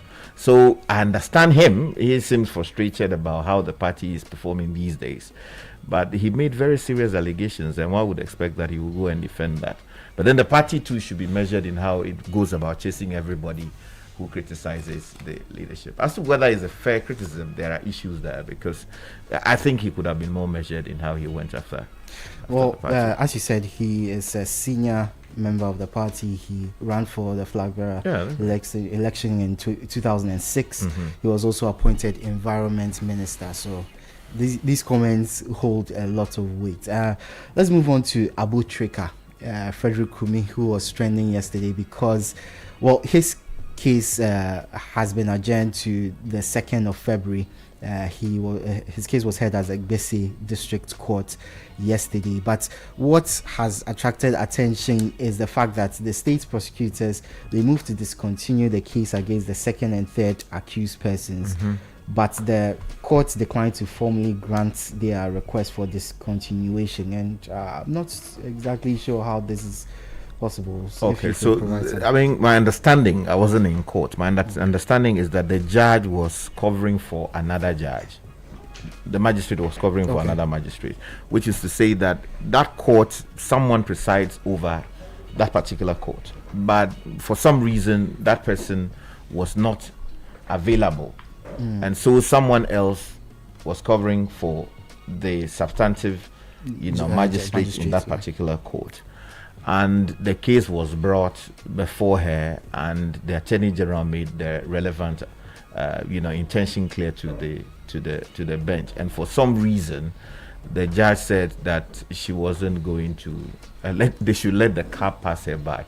I find it a bit troubling, but I think we need better and further particulars as to what would have informed her decision, because if the state says that it is no longer interested in pursuing the matter, ideally it should be, perfunctory. I mean, like she should just grant it as a matter of course, because you can't hold a person, when there is no cause to hold a person. And the state says we are no longer, interested in pursuing this matter. So it now falls on you to so decide that, okay, you go home. The other person should be kept in while we continue investigation. So it is troubling that this has happened, but again, I don't want to be bombastic in criticizing the judge because I'm not seated with all the relevant facts that guided her decision.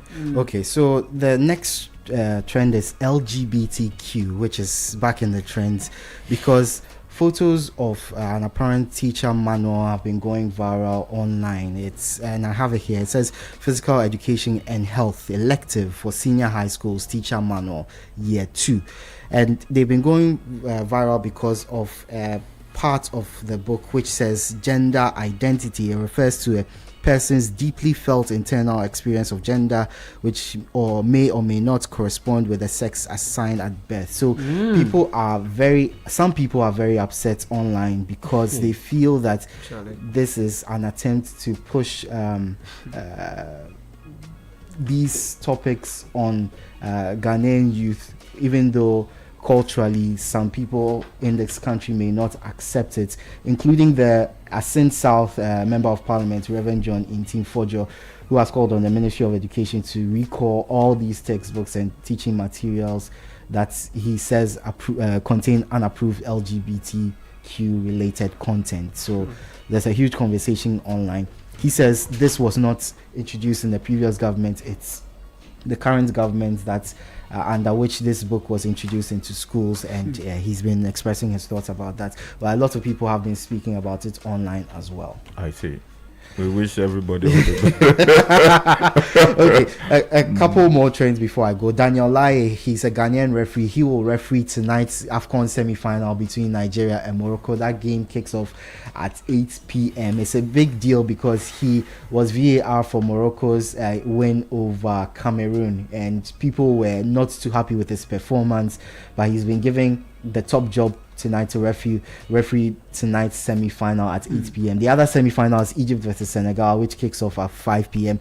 and both matches will be live on Citi FM. So if you are looking for anywhere to enjoy both games, it will be live on Citi FM. Finally, Semenyo, he scored again for Manchester City as they beat Newcastle United in the Carabao Cup. That's 2 goals and 1 assist in 2 games for Semenyo at Manchester City. He also had a goal disallowed. Some say wrongly, but it was disallowed in the end, so people were not too happy. But he started Man City, his life at Man City, on fire. Yeah, so my layman's view is that particular goal ought to have been allowed. For some reason, you know, they reviewed the review for about 5 minutes, right? Yes, back and forth. It was a long process, and eventually they decided to just hack it off. Finally, tech news: an app has been developed called "Are You Dead?", which is targeted at people living alone and has gone viral and is surging in downloads. It's enabled the company to put a subscription fee on the app and put it on Apple's paid list. So it's called Are You Dead? It's sends notifications to whoever has downloaded it, just to ensure that you have somebody thinking about you. If you don't have any partner, any friend around, there's still an app that checks on you daily. And it's called what? Are You Dead? Yeah, that's. I mean, these are. These are AI-enabled companionship, systems. Yeah, that's right. I mean, in the other world, a lot of people are very lonely, right? Yeah. And they need someone to talk to, and people have found very creative ways of using data and train them with large language models to be able to talk like human beings. Exactly. So that's what is happening, and people find them useful in some cases. But in our part of the world, I'm not so sure people are so lonely like that. Oh, you never know. Okay. You never know what's going on with people. So it's number 2 on Apple's paid chat list.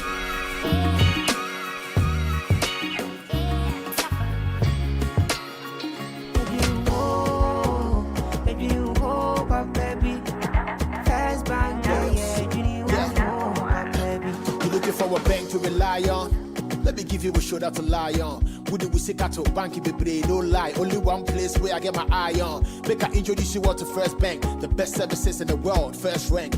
Customer service, everything is well planned. I make music, I travel, I sell land. They be my reserve tank. Cause Every time I know my money's safe. Universal banking ain't in me here on the date. I'm a busy person, me no many time to wait. Now I got to Spain even when I'm in the States. Mashing me blue shirt. Me tell me office a chilling, but who cares? Cause I bank with the best. I'm lucky, I'm too blessed. When it comes to First Bank, it's too west. Everything is you first. Nobody feed do I'm like us. Do I'm like us. First Bank we treat you first. Treat you first. Somebody see yeah. Think about you first. Think about you first. You first. First Bank. Auntie T, I beg, fix me go betete Ghana. No gari, no oil, no plantain, just beans then eggs. Hey, brah, that be dangerous combination, no? Problem no day. I feel handle am. For Telecel, with the Bob say everybody gets what they like. That be why Made For Me bundles day. Based on your usage, you fit get your own data and call packages. Fala! Made For Me bundles like the way you the want town. That *530#, then buy Made For Me bundles today. Telecel. Connecting energies. This is a story of determination. This is the story of Anthony Owusu-Ansah and his delivery business, Shark Express. What started as one man's dream is now a thriving same-day delivery business that serves hundreds of families. Through financing, mentorship, business networks, and market access, APSA is helping businesses like Shark Express grow, create jobs, build futures, and deliver joy across Ghana. Behind Anthony's success isn't only hard work. It's having the right partner like APSA, one that helps him dream bigger and reach further every day. From funding to guidance, APSA stands with entrepreneurs who dare to dream. We see your story and we invite you to write it with us. Your story matters. APSA. Today, we hit the streets to ask Ghanaians, what would you do with free fuel for 1 year? Oh, road trips with the girls every weekend. That's extra savings to help fix my car. Charlie, 1 whole year, I'll finally be able to visit my mom without worrying about the distance. This season, it's feeling after filling from Shell with new and improved fuels so you can do the things you love. Buy 300 Ghana cedis or more worth of new and improved Shell fuels and stand a chance to win. Free fuel for 1 month, 3 months, 6 months, or even 1 year. It's time to try the new and improved Shell fuels with additives that deliver efficiency, cleaning, protection, and performance. Don't miss out.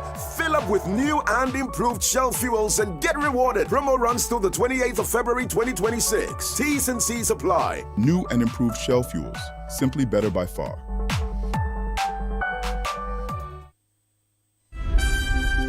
Channel One TV has a way of telling their stories. Stories that empower change. Capturing the trending issues, delving into our communities, getting out the voices that matter. Almost 13 to 16 people were under the ground and it collapsed on them. Yesterday we were able to make it and remove 8 of them and 4 were dead. Channel One Newsroom, CNR, brings you an exhaustive coverage of the day's news.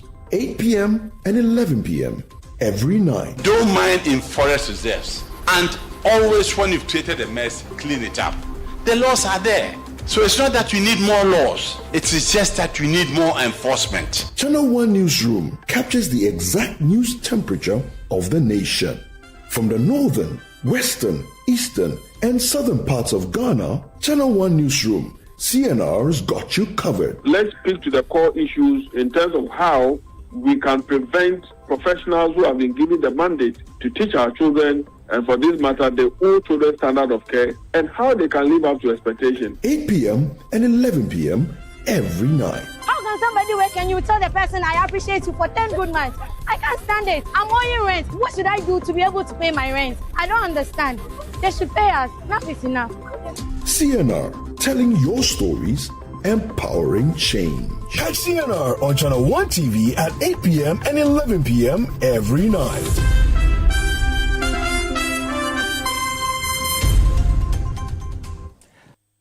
Imagine a place where every child's laughter becomes a song. A place where we can learn from animals, play and just be happy with mommy and daddy. A place where hearts grow together. That place is Safari Eco Park. Here, amusement is the joy that unites us all. Mommy, I can see the emus all the way up here on the canopy wall. Careful, dear. There is more fun to be had. This zebra is my Stripey. And the wildebeest is Sandy. Hi, Stripey and Sandy. With so much amusement like targets and obstacle games, ant caves, fantasy rides, and a vast range of wildlife. What is this place? This is an aviary, home to over 400 of the most vibrant birds in the world. The biggest aviary in West Africa. Wow, the biggest? Yes, and guess what? Open your palm. Daddy, look, you're eating from my palm. That's amazing. I want to stay at Safari Eco Park. I don't want to go back to Ghana. But honey, Safari Eco Park is in Ghana. What? How much did all of this cost, honey? 350 Ghana cedis for you and I. 250 for teenagers, 150 for kids, and absolutely free for children under 6. We should have brought the kids here sooner. I know. Safari Eco Park is only 1 hour drive from Accra. It's unforgettable. In Ghanaian parlance, Agrobesa, Efri Anopa. To wit, if the festival will be entertaining, it starts from the morning. If 2026 will be amazing, it will very much depend on what we do in January. We bring you the Effective Living Series 2026 on 97.3 Citi FM with different weekly themes. Week 1, know where you want to go. Week 2, develop a plan to get there. Week 3, build capacity to get there. Week 4, take charge and soar. Tune in to 97.3 Citi FM to get a good head start on 2026. The Effective Living Series 2026 airs every weekday in January at 9:15 a.m. prompt, only on 97.3 Citi FM. The Effective Living Series is sponsored by Petra and Hallmark Freight and Consultancy Ghana Limited.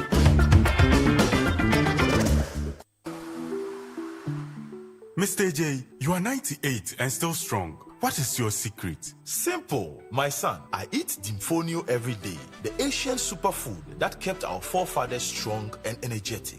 Dimfonio cooks faster than other cereals. It can be used for porridge, tasty jollof, salad, wache, and even baked foods. It's packed with nutrients to keep you strong and healthy. Where can we get it? In all leading supermarkets and local shops across Ghana. Dimfonio, our heritage, our pride. For bulk purchases, call Amati Company Limited on 0200 775144.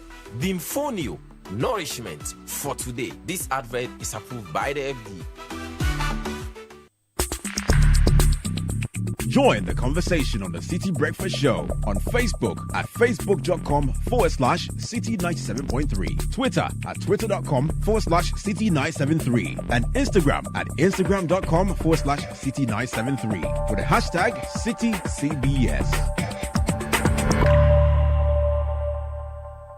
This is the Citi Breakfast Show, the city's biggest conversation. Sisi amara me abrante into Miss Great man problem life.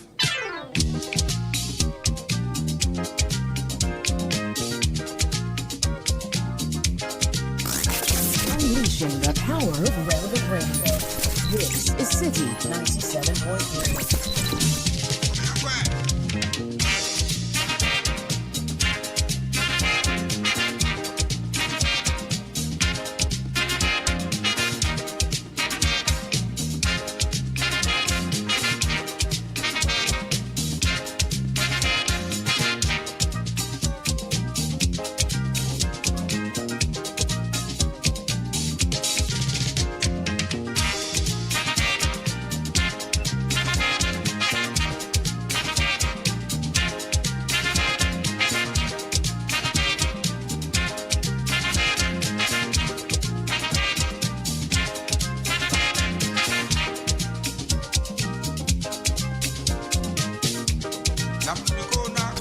This is the Citi Breakfast Show.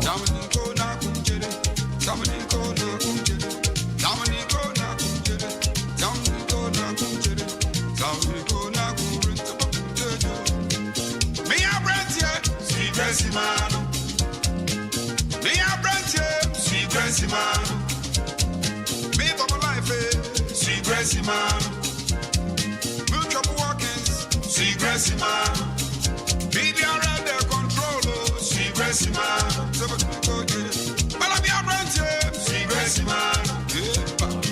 21 minutes past 8. Citi Breakfast Show. Our WhatsApp number 05399869996. Here's a message from Gordon Dogwe in Atoku Kofe in Aflao. Good morning, Bernard and team. I think the media is not trumpeting this transport thing enough. When all the media start when all the media started making noise about poor roads, the government now seems to be acting. I think the media groups need to take the transport issue up more seriously. Sky, do you agree? Because we here have been talking transportation at least for the past week or two. In fact, it's something we regularly talk about. But it would seem that, especially during the holiday season, and then also the very few, like the last few days, we've seen massive congestion in the various transport terminals. Vehicles not doing what they have to do. Truck drivers deciding to abuse the process by extorting virtually money from commuters, and this is creating all kinds of problems. Let me read the aspect of the article that deals with it. It says nearly 70% of Ghanaians depend on public transport, yet the state has abdicated its responsibility of providing a functional mass transit system. Instead, this is my pain, mobility has been surrendered to an informal network dominated by transport unions, particularly the GPRTU, which now wields enormous power with minimal accountability. This situation is not reform, it's a retreat. The Chronicle has repeatedly pointed out that transport in Ghana is governed more by political convenience than by planning. Laws exist, regulatory agencies exist, and policies exist, but enforcement is selectively applied or completely ignored. The result is a chaotic system where substandard vehicles operate freely, terminals are lawless, and commuter safety is treated as an afterthought. Equally disturbing is the persistent concentration of national development in Accra. With 86% of foreign direct investment channeled into the capital, government has entrenched a developmental model that rewards centralization and punishes the regions. The Chronicle rejects the dangerous assumption that developing Accra alone equates to developing Ghana. The near total neglect of the railway sector further underscores the absence of strategic thinking. Rail transport, cheaper, safer, and more efficient for mass movement, has been sacrificed to decades of policy inertia. Roads are overburdened, logistics costs are rising, and congestion is worsening. Yet railway revival remains trapped in rhetoric. The Chronicle maintains that any, quote, big push, unquote, agenda that sidelines rail is intellectually dishonest. Perhaps the most tragic outcome of this failure is public resignation. Ghanaians have been conditioned to accept dysfunction as normal. Traffic jams, transport indiscipline, and hours lost daily are now treated as inevitable. The Chronicle warns that this normalization of failure is a grave threat to democratic accountability. We therefore state without apology that Ghana's transport crisis is not accidental. It is a logical outcome of a broken local governance system, distorted investment priorities, and a persistent lack of political courage. We reiterate that Accra is not Ghana, and Ghana is not Accra. Until government commits to genuine fiscal decentralization, balanced regional development, and fearless transport reform, free from union intimidation and political timidity. Charlie, I love this author today. This crisis will deepen. No, let me repeat this. Until government commits to genuine fiscal decentralization, balanced regional development, and fearless transport reform, free from union intimidation and political timidity, this crisis will continue. Let me go back to what he said earlier. Ghana's local governance system has become a farce. What was constitutionally designed to drive equitable development has instead been reduced to a ceremonial structure, expensive to maintain, impressive on paper, and largely moribund in practice. Charlie, the guys, no. Metropolitan, municipal, and district assemblies have neither the autonomy nor the resources to meaningfully develop their jurisdictions, yet they remain convenient shields behind which government hides its failures. The Chronicle observes that decentralization in Ghana has been deliberately hollowed out. District chief executives owe their allegiance to appointing authorities, not to the citizens they govern, Assemblies are starved of funds, development plans gather dust, and local initiatives stifled by political interference. This is not accidental, systemic. There is a government agency allegedly set up to address these concerns. It's called the... What is the name of the group? What's the name of that? Interministerial Coordinating Committee on Decentralization. It's under the Office of the President. What work are they supposed to do? So their mandate is to closely collaborate with relevant ministries, departments, and agencies and provide them with the requisite technical backstopping and financial support to implement key activities and various aspects of decentralization reforms. So they are collaborating. Read it again. Closely collaborate with relevant ministries, departments, and agencies, MDAs, and provide them with the requisite technical backstopping. What does that mean? And financial support to implement key activities and various aspects of decentralization reforms. Number 2, distilling, coordinating, and preparing all technical reform issues for consideration by the IMCC. Number 3, providing high-level support for coordination and monitoring through, again, technical backstopping to the task force established by the IMCC. Number 4, coordinating research on initiatives for decentralization reforms. And number 5, performing the technical monitoring and evaluation of the decentralization reforms. Now, Bernard, since its establishment in 2012, the Secretariat has spearheaded and delivered on major intersectoral and technical issues that prove difficult for single sector ministers to traverse successfully. Okay, we have a good case study of an issue that requires intersectoral collaboration. It's urban transportation. Yes. The premise for the editorial is that the collapse of local governance has fueled mass rural-urban migration and exposed a transport system so dysfunctional that it now threatens productivity, public safety, and national cohesion. Dr. Gameli Hueduafia is the, I think is the chief executive, or what's the name of the position? Director General. Yes, he's the chief executive of the Interministerial. Mention it again.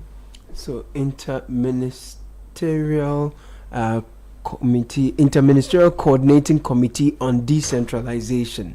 Wonderful. Doc, thanks for joining us. Good morning. Good morning, Bernard and team. How are you? And Happy New Year. The same to you. The Chronicle is arguing today that local government in Ghana is not working, and the current transport dysfunction we see is evidence of this. It seems to us that your institution is supposed to coordinate effective local governance. And so do you agree that local governance is not working in Ghana, and do you take some of the blame for it? Thank you, Bernard. Good morning to our listeners this morning. I would not agree.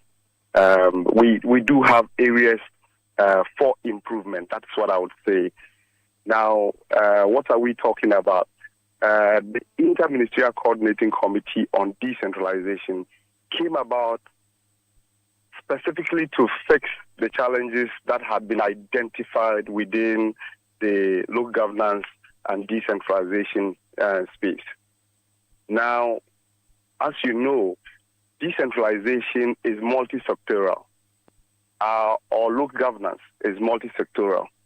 And then we have a structure in Ghana that there's a central government and a local government. So we have central government ministries that are meant to, by law, if you look at the civil service law, as they're meant to focus on policy formulation, monitoring, and evaluation. And then the subnational level, that is the district per se, would implement those policies. That's how it's meant to work, right? However, we have a challenge where ministers want to implement from the center, right? Instead of just formulating and then allowing the people who live within the places. decentralization, the whole concept of decentralization is based on the principle of subsidiarity. That people who are affected the most, or the level where people are affected the most by issues, that level has the information and the benefit of context to be able to deal with those issues better. And so that is really the principle behind Ghana's decentralization framework. And if you look at the Constitution in Article 35(6)(d), it says that, the state shall decentralize the financial and administrative, capacity to the local level, to the districts and the regions, and then also giving the people the opportunity to influence decision making at that level. So that is what we know on paper. The Chronicle is arguing, and I incline to believe them, that assemblies are starved of funds, development plans gather dust, local initiatives are stifled by political interference, and that this is not accidental, but it is systemic, because the decentralization has been deliberately hollowed out. DCEs owe their allegiance to appointing authorities, and they believe that even the piezification of our assemblies is part of the conspiracy. So basically, the development is not being delivered because the local government system is not working. Thank you, Bernard. You remember I said to you that there are areas of improvement. Number one, His Excellency has identified that, look, if we want to give more power to the people, you're saying that, or the Chronicle is arguing that DCEs and MCEs owe allegiance to the appointing authority. So right now, we want to move towards what we call the election of the DCEs at the local level. Bernard, you remember you were at the National Dialogue on Decentralization a couple of months back, towards the end of 2025, at the Kempinski Hotel, where I think you and some of your media colleagues moderated a session. Now, we are saying that we want to elect our MMDCs so that they don't owe allegiance to the center, but they owe allegiance to the people, because they have to go back there. So we do have areas of improvement. We have identified them. We are fixing them. When it comes to fiscal decentralization, the principle is that funds must follow functions. So the central government has allocated some of these functions to be delivered at the local level, where you and I live, including where the ministers themselves live, right? But the funds must follow the delivery, so that the functions are delivered, services are provided at that level. Now, since the turn of the year, I'm sure that you followed the news. His Excellency instructed that the District Assembly's Common Fund, 80% of it must go directly to the local level. And so, over the last 8 years, districts that were not getting resources, today, just in 1 quarter, they have gotten 10 times how much they received. And so, if you look at it from that point of view, more resources is being poured into the local government. And so you would see that over the next 4 years, there will be massive transformation in the sector. We are fixing the challenges one at a time. Let's use transportation as an example. Yesterday, we discussed what has become an urban transport crisis with, most lorry stations this morning, and particularly in the evenings, jam-packed with people. Trotros are not working. Trotros are arbitrarily charging fares. They will pick you from Medina, drop you at Legon, even though they know they are going to Circle. They'll pick you at Circle, and Legon continue to 37, basically just rip people off. The Transport Ministry doesn't seem to know what to do. I am told, and I believe it to be true, that urban transport is a local government function. In Ghana, it's not clear. Transport Ministry is always dealing with GPRTU. GPRTU is not accountable. I'm yet to hear any assembly come up with any plan to manage mobility within their district. So, using transport as a case study, the crisis we face, clearly, there's a turf war between the local government and the Transport Ministry. None of them is taking responsibility. Citizens are suffering. You can't tell me that in this particular instance, local government is working. Thank you, Bernard. So I would say that transport is one of the areas of improvement that I would identify. Right now, what are we saying? In fact, when you look at my remit, in terms of what we do, okay, the transport ministry is not part of the IMCC. However, because transport is a local issue and affects people where they live, it's important that local governments themselves, that's the 261 MMDs. Then I remember that the law, that's the Local Governance Act 936, empowers local governments to do a lot of these things for themselves and by themselves, and not to sit down and wait for central government. So the AMA and all these other metros, Lankwantana, Medina, Lejekukukro, all of them, right? They are supposed to, the DCs and the coordinating directors who are the chief technical specialists at that level, they are meant to, because they know and they understand these issues, because their people have highlighted it to them. And so they should be fixing them by themselves. However, we have this, we have a culture where everybody relies on the central government. So issues that should be dealt with at the local government level, they are blaming a minister, right? Yes, the minister is supposed to set the policy. But when it comes to implementation, it's meant to be so. Bernard, where Citi FM is, maybe it's within an AMA area or it's within Olekrote. Now, what do? You should invite the chief executive and his coordinating director and the director of transport, right? Let them come to you and explain to you, because it's not a national issue, it's a local issue. What are they doing? Now, but Gameli, pardon me to interrupt 2 seconds. No, before you interrupt, let me say something. Now, central government in the previous NDC government sought to put in place the Ayalolo mass transit system, right? Under what we call the GAPTI, Greater Accra Transport Improvement Program. So every local authority was then within the Greater Accra to link up with the GAPTI, and they are still in existence, right? So they are meant to reach out to them and say, look, what are the situations within our localities? What can we designate? I agree that there's a place for central government, but then this issue, I believe that the local governments can fix. The example you are giving about calling the transport officer for the assembly. So take the case of somebody who lives at Ofanko and works at Circle. He will pass through 4 different assemblies before getting to work. The traffic light at New Plan is not working. When by the time he gets to Circle, he's gone through about 40 minutes of traffic on the Tesano to Circle Road through Alaju. Rubbish has not been collected on some part of the road. Okay. Now, if you're telling me that what I'm saying is that the challenge of mobility from this Ofanko to Circle is not the infrastructure is not managed by the the assembly. It's a national issue, and then there are components. The GPRTU that you are dealing with, is GPRTU accountable to the transport officer of Okankwe North? He's not. GPRTU deals directly with the ministry. I'm coming. GAPTI, fine. But GAPTI is supposed to run by AMA. AMA is 3 assemblies. AMA as you speak to this. No. AMA, because GAPTI is an urban Accra management issue. AMA is 3 assemblies.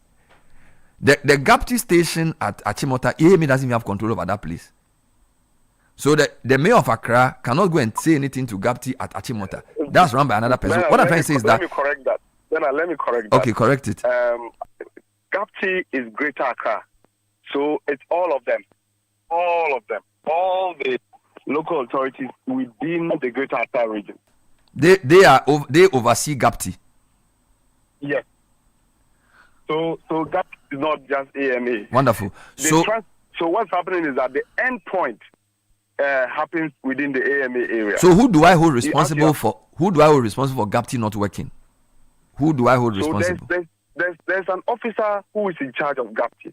Like there's like a chief executive of GAPTI, for instance. They have a secretariat. And who does he account to? The CEO of GAPTI, who does he account to? The Minister for Local Government. Wonderful. So the local government minister is the one who supervises the operations of GAPTI. Yes. Not the regional minister. So this is the thing. What I would say in terms of practical implementation. So because GAPTI has to do with transport within the Greater Accra region, the regional minister has a role to play. But the district chief executives, the conversation starts with them. The district chief executive and the district coordinating director with their directors. Remember that, just as we have ministries at the national level, that is why we have local governments. Those local governments, that's what we call assemblies, local assemblies. Each one of those ones has a responsibility for the area in which they live or the area that has been demarcated. So like I'm giving you examples, Kolek Klote, AMA, Ga West, Ga East, you're talking about Amasama, that side, that's Ga West. All of those, they are local authority areas with a full bureaucracy. I mean, a full bureaucracy with department head and departmental head in charge of everything within that locality. And so where we have created what we call the inter-service, sectoral collaboration framework that allows them to be able to say, okay, this is Kolek Klote, this is Amasama. Right? We have a challenge. Fair enough. When our people are coming through, what do? We need to come together. Dr. Gameli. So government has helped with GAPTI. We've had an urban transport crisis at least for the past month, if not more, because the transport minister even announced in December that they were going to make some STC buses available to supplement the route because he recognized that people were not getting access to buses. Has the local government minister issued any statement on the Accra public transportation crisis we've had since December? You are saying local government minister is in charge of GAPTI. GAPTI allegedly is the institution supposed to move people from the 3 main corridors into Accra and under the former BRT system. I haven't seen the local government ministry make any comment about the urban transport crisis we have. It's the transport minister who has been talking about it. The assemblies have not said anything about the scores of people who are left stranded at the lorry stations every evening. These people have had money released. You said the president said they should release 80-something% of money to them. Do they not see people standing in trotro stations the whole night? It's become, unless people don't drive around Accra, we have an urban transport crisis on our hands. I haven't heard local government minister say anything. I haven't heard any assembly person say anything. And you're telling me that the thing is not working. The transport minister who is talking, he promised that he will let buses be made available. Ask how many people have seen these STC buses at any station within this past 2 weeks. You can open the phone line and say, no, it's not. Even the STC themselves, they don't have enough buses. As I'm talking to you, STC is waiting for buses in March. So I cannot accept that the thing is not working is because there is no clear leadership of the public transport function, the urban transport function. And I want you to admit that and use your IMCC thing to call the relevant stakeholders to order. Fantastic. Bernard, that I'll tell you, that is a fact. Yes, there is a challenge in there. That's why I say that it's an area of improvement. It is very critical. However, what I'm saying is that, you've talked about the Minister for Transport. You've talked about the Minister for Local Government. But I'm saying that because transport is a local issue, maybe another way for us to interrogate the matter is for the people who really are in charge of delivering this. So that if you are speaking to the minister who is saying he's trying to organize STC, but I heard that. When I heard the minister, I thought to myself, he didn't talk about GAPTI. He didn't talk about Ayalolo buses, right? You know that we have hundreds of Ayalolo buses that are on the road, and there's a program called GAPTI. Now, I am saying that, yes, there is a challenge there, and that needs to be fixed. So it is one of the things that we would fix it. Right, we would put in place the required measures. We would invite, under our platform. I hope you have the power to invite. Minister. I hope you have the power to invite the ministers, because you see the thing about an interministerial coordinating committee is if the ministry doesn't prioritize decentralization, even though your office is under the office of the president, they don't even attend that meeting. So So this is it. So it seems to me as if the effort to decentralize is brilliant on paper conceptually, but in practice, until maybe the president himself calls a meeting to say, look, why are you guys sitting down and Accra's transportation has become this messy, and begins to hold people personally accountable for the dysfunction? I don't think you can do anything, because I'm not sure a finance ministry or a local government minister or a transport minister with all their busy schedule will come and sit at IMCC to come and discuss decentralization. I don't think they will. So the setup doesn't seem to give them... well, Bernard, let me give you information. So on the 10th of December 2025, we had an IMCC meeting chaired by Her Excellency, the Vice President. I'm sure you saw the news stories about it, where we approved the National Decentralization Policy and Strategic Framework for 2026 to 2030. The ministers were there.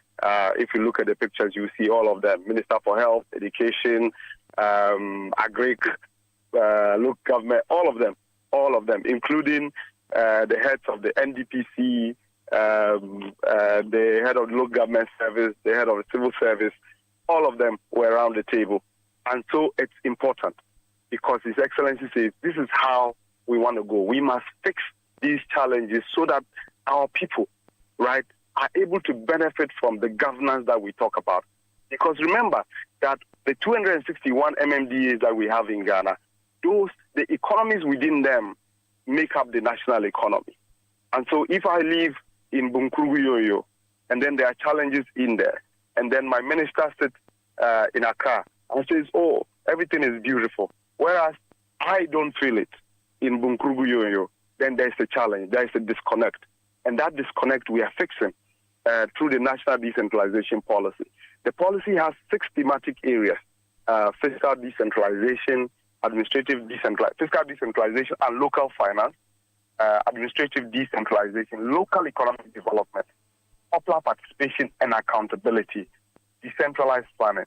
There are 6.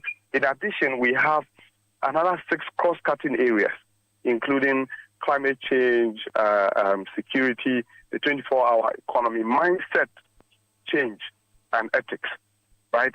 Because those are very cross-cutting issues. We need to change our own mindset as a people to be able to remember that decentralization is a give and take between the local level or between the citizens and then the state. And so there's the demand side activities, and then there's the supply side. So the supply side, Bella, give me a minute, is for us to put in place policy, as you're talking about, on paper, yes, and then ensure implementation. But the demand side, including the media, with the local people, should demand a lot more from the duty bearers. We would do, that's what we are doing. When you organize that meeting and table the urban transport issue, let me know. Create a platform for us to have a conversation. No, what I'm saying is that your interministerial coordinating committee on decentralization should, as a matter of urgency, prioritize the urban transport crisis we are facing. And when you call the relevant ministers and you are done with the meeting, whatever outcome there is, please let us know, so we will let you put it out in the public. That is fine. That's fine. We'll reach out to them appropriately, and then we'll coordinate as much as possible on the policy level so that implementation can take place. Thank you very much. Thank you. That was Dr. Gameli Hueduafia. He's the Executive Secretary of the Interministerial Coordinating Committee on Decentralization. Now, the reason I brought him in was yesterday in our discussion about the urban transport problem. It was very clear that there are different ministries involved, local government and transport ministry, and it's not clear who's supposed to do what. And as I keep saying, I haven't heard the local government ministry make any comment about something that has been a crisis since December, like around 10th December. I remember you guys did a show, I wasn't here, where the transport ministry announced they were going to make STC buses available to supplement the buses.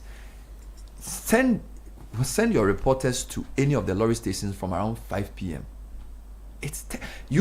People are just standing, sometimes till 10 p.m. Yesterday, the 37 corridor all the way to Jawulu. So much traffic. Passengers stranded, no vehicles. And it's happening everywhere. So where there are vehicles, there's traffic. Clearly, there's something happening that's not right. And it seems to me as if the GPRTU is on some subtle mission of, I don't know whether it's sabotage or whatever it is. GPRTU seem untouchable. So it's always like we are begging them. Meanwhile, I'm saying that why do you even need GPRT to solve your transport problem? No, I don't think they are there to solve transport problems. We are treating them like some... No, it's fair to give them that recognition because they are a union, according to our labor ecosystem. So it's okay. But I think what kind of compromises as a country we are prepared to offer, we shouldn't be doing that to the detriment of our own progress. Yeah. Okay. Now he has a question. Transport ministry, local government ministry, who does what? If you look at the transportation infrastructure chain, you're talking about vehicles, you're talking about roads, streets, highways, you're talking about stations, you're talking about terminals, you're talking about mini markets. So you have all these items within the transportation infrastructure ecosystem. What my own observation is governments are quick to highlight the provision of vehicles as a solution to our transportation challenges. But we know, if you haven't even lived long enough, you know that will not solve any problem. Bernard, there's an inequality because if you look at the ratios of even vehicle ownership within the high income brackets, what we have on record is about 600 persons to every 1,000 persons owning vehicles. If you go to the low income bracket, you have about 70 persons out of every 1,000 persons owning vehicles. So you see where the problem is. So at the low income place, you have over 900 persons out of every 1,000 persons not owning vehicles. So this is where the challenge is. They form the vast majority of those who depend on public transport. But if we are able to invest more in the infrastructure for transportation, then we can create a better equality. We have not. We don't have the roads, we don't have the streets, we don't have the bus terminals, we don't have the trotro stations. So 2 or 3 people decide that this area there's no building here, so let's start trotro station here, and then before you see it becomes a trotro station. Check the National Development Planning Commissions. They have this project 2018 to 2047. I think it's way too long, but it's there.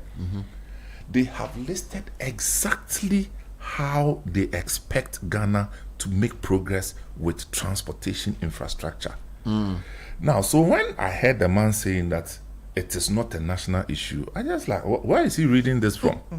The provision of the infrastructure is a clear national mandate, so that the local assemblies will plug in at their geographical spaces and then do the work that is required of them. So like managing a terminal within your assembly is the local government exactly function. You understand? But then we also have, because the infrastructure itself is non-existent, it has not encouraged private participation at the level where it ought to be. How come 80% of the trotros you find on our streets are in bad shape? And because they are in bad shape, they are not delivering the services as we want it to be because there's no regulation. So if we want to really solve this transportation problem, first of all, the investment question has to be answered.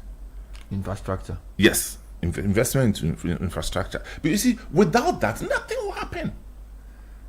And then you talked about intercity. So urban transportation is one problem.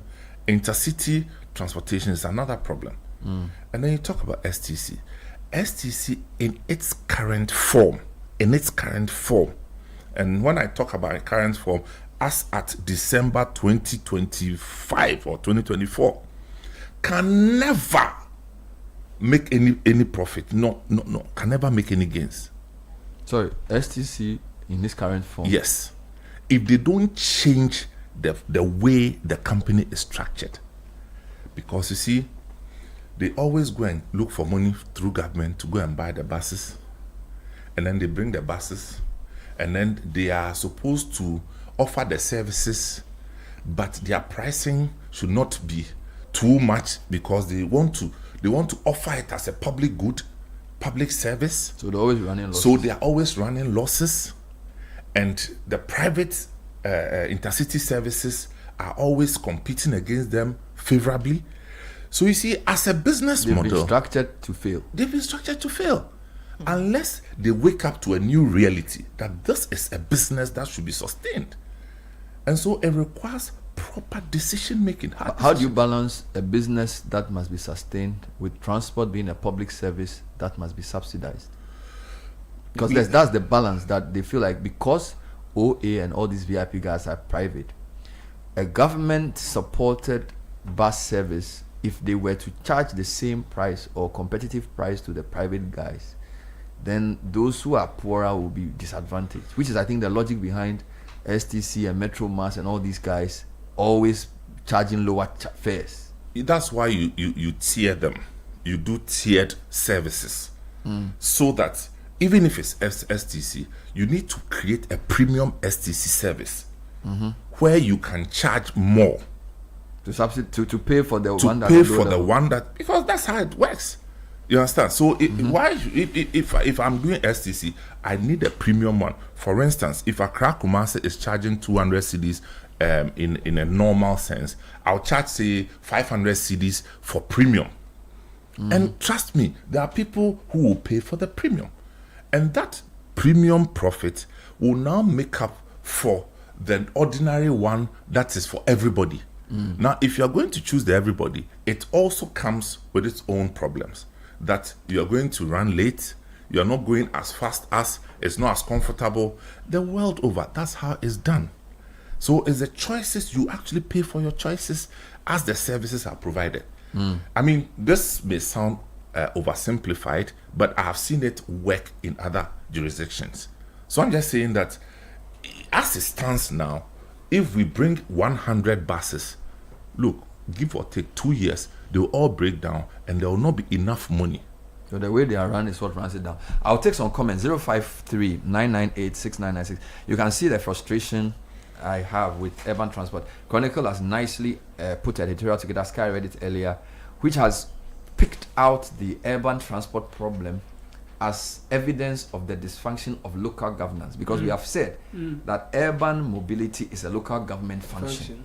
So even though the Transport Ministry keeps making comments about it at the national level, it's the local government that's supposed to make sure that the operations are working. We've also complained about GPRTU and their lack of accountability, because part of the problem with people being stranded is that trot drivers are basically become a law unto themselves. There are no standards, the cars are not clean, they are not fit for purpose, and now they are even adding insult to injury by doing soppy charging. Extortion. And we are not sure whether, and you know, the paper says some things like GPRTs, they have a lot of power but they are not accountable, right? That drivers can decide to charge any fare and you can't do anything to them because they are like some group that politicians are afraid of. I don't understand it. I feel like they should break up that whole thing and focus on providing effective bus service for the public. GPRT for the past 50 years has not shown that they have the interest of the public at heart. I don't think they have. I don't think even the quality of buses they run and the service they run shows that they respect the citizens. So if government is going to, fine, we are saying we shouldn't supply buses as the only solution.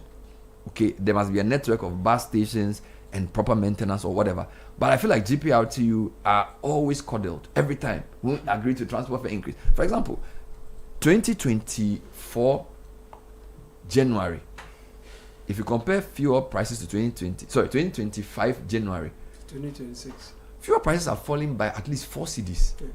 But they don't want to reduce their transport fares. Meanwhile, when fuel prices go up, they increase their transport fare and they say, oh, the fuel is the most important factor in the transport fare build-up. Now they say spare parts. Just check January last year to January this year. Sky is about 10.1 something cedis per liter compared to about 14. Yeah. A 4 cedi drop. Yet they don't want to reduce their transport fare. And it's leading to fight in trotros and things. Why should we? I mean, look at a city like Dar es Salaam, Nairobi, most serious cities. There's a nice mix of transport, like trotros with other things. Here, if there's no trotro, you can't do anything. The BRT, GAPT, we don't know what they are doing. No train, even trams. Tanzania has tram. Tram is not working. Now we want to legalize Okada to solve the problem. How will we have? It's not. So I feel like the Chronicle said something that the tragic outcome of this is the public resignations. That Ghanaians have become conditioned to accept the dysfunction as norm. You get it? I think we should make the issue of mobility more central in our public discourse, particularly when it comes to urban issues. And I think the local government ministry must also take responsibility. The GAPT people, I don't know what they are doing. Seriously speaking. Let's read some comments. Please help me. There are some comments on this. Please help me. Okay, so I'll start with Della, who says, Bernard, please, good morning to you and the team. Kindly ask the man who is the right person or the number to call in case a driver is not charging the right fare. In fact, this is very bad and has to stop ASAP. I sometimes cry for the school children. Here's another one. Good morning, CBS. Government officials like the gentleman you're interviewing trying to defend, and defend is in capital letters, issues rather than owning up and taking responsibility, and then initiative or putting in place initiatives to address them. That is the problem we have as a people. We are just defensive about everything. There is no consequence for bad behavior. So we don't own up to anything and rather arrogantly defend everything. This is from David in I'm Harcho. not fair to say, I don't think it's fair to say he's arrogantly defending. He was basically answering the question the way I don't think that. No, but he's allowed to. The listener is allowed to their interpretation. But we know that the tone of the answers he gave, the time we called him, if we cannot say he was being arrogant. In defense of this listener, I don't think he's referring to the tone. He's referring to the crisis at hand and the insistence that there's nothing wrong. But let me not litigate. So I'm just saying that, you see, when you interview somebody, you know the tone and the reason and the questions you ask him. The public cannot say. But Bernard, but when you interview somebody, you are interviewing. The public is listening. Okay. So they are talking about what they are hearing. Yeah. Versus their reality. And you may hear it differently. But you yourself. No. What I'm saying is that no. You can state the fact that you do not think that he sounded arrogant. But if they think he sounded arrogant, okay, no problem. You know, fair enough. Go on. Okay, so let me bring you more. Good morning, Bernard and team. This wisdom from Gomoa. So this is wisdom from Gomoa Akwati. Please, I want to ask some questions. Can't the president go to the streets and ban all unworthy vehicles, especially the trotros? These vehicles are not for long journeys. Can't the president stop them from operating? Finally, can't the president buy new trotro cars to employ drivers and thereby also providing comfort for passengers? Okay. Good morning, Bernard and team. I love the transportation menace you're discussing. Our question is, how did the Ayalolo collapse? We did not see this just last year. It has been there after the collapse of Ayalolo, but we couldn't speak about it because someone will see you as an NDC or MPP or whatever and you will be gone. Now too, more doors are being opened and people are coming into the city to buy and get services. Look at what happened at Makola last December. Have you ever experienced that before? If it is the same vehicle to carry all these passengers back home, how possible would it be? This is Jim from Achimota. Okay.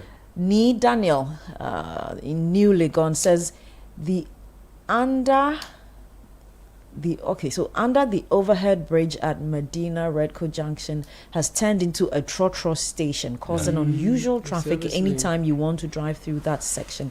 It's sad though for this country. With what urgency will duty bearers use to solve our transport issues in this Ghana. They have strobe lights. Strobe. You mean strobe? Okay, so they have strobe lights and drive in V8. They pass right through the traffic and off to their homes in short times. Here's another one. Good morning, CBS team. Yesterday, I witnessed a young lady fighting the task force at Medina Zongo Junction just because they did not allow her to cross the road. Few meters away, road users have removed the rail guards and barricade. Isn't this the same Medina that we're putting up there? Same Medina. So they're already removing them. Okay, so David sends that from... Just to jump over the road and cross. Yeah. Bus stop have become loading base for trotro drivers. The Nassau Road City Authority should kindly step up and do more. David from Adenta. Okay, so Pawili in airport says Bernard, an Aboboya carrying refuse has broken down at the Sankara overhead. I saw it yesterday evening when I was going home. This morning it's still there and the refuse is flying all over. Kindly alert the authorities. Sometimes I wonder. You know, the former Minister for Regional Greater Accra Region wanted to prevent refuse carrying tricycles, Aboboya, from using main roads because they are a menace to themselves. Their side mirrors don't look beyond the load at the back. That's if they have one. The refuse is not properly covered. They don't have tail lights. So you can run into them. Similar for those who carry water. No serious country does not discriminate between which types of mobility can use which road. For some reason, that thing didn't agree. So now you can drive on the motorway and see 5 Aboboya moving. Yes. And refuse collection is also an area for the local government ministry and its agencies. Exactly. So I'm just, so maybe my comment quickly. I was just disappointed listening to, I believe, Dr. Gameli that you were interviewing, because as you were introducing him, what was on my mind was what was his vision when he took up this role of being the CEO for the Interministerial Coordinating Committee for Decentralization. Yesterday when we talked about this, I raised the question whether decentralization has been successful as a function and whether or not we have to just drop it at some point as a country. For me, the big question is, what is the priority of our assemblies? Okay, we see them send their people to come over for property rates. We see them putting up small signposts on pavements or medians where people are supposed to walk. But I don't know if any of you have noticed, most of the roads, the medians have been turned into signposts, or they have put up signposts to advertise. So that is so you can't even see clearly if you're driving. And how do pedestrians also access their walk along the road? So that for me indicates that you have an interest in generating revenue. But the question, what I don't see, the whole place is weedy. If you're driving, there's so many weeds growing out of the sides of the the pavements. You don't see that even you don't see the flowers and what have you in particular areas manicured or watered. It just looks like, and there's plastic everywhere. Street lights are not functioning all the way through. You drive at certain points and the street lights don't work. Aboboyas are driving at all hours, carrying refuse, carrying sachet. All of these things fall under the socio-economic development mandate of our local assemblies, of the municipals and district assemblies.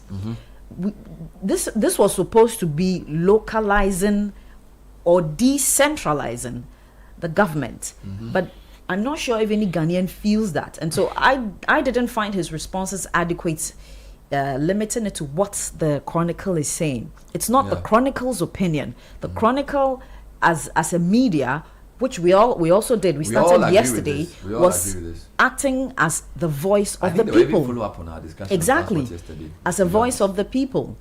Yesterday's conversation about water comes back to the local assemblies. Your job is really, and picking back on what Uncle Sam said about the National Development, NDPC, National Development Planning Commission, whatever plans they put in place, okay, should it not be the MMDC's job to execute Kaka, those? Not to even take. I'm reading verbatim from the NDPC framework.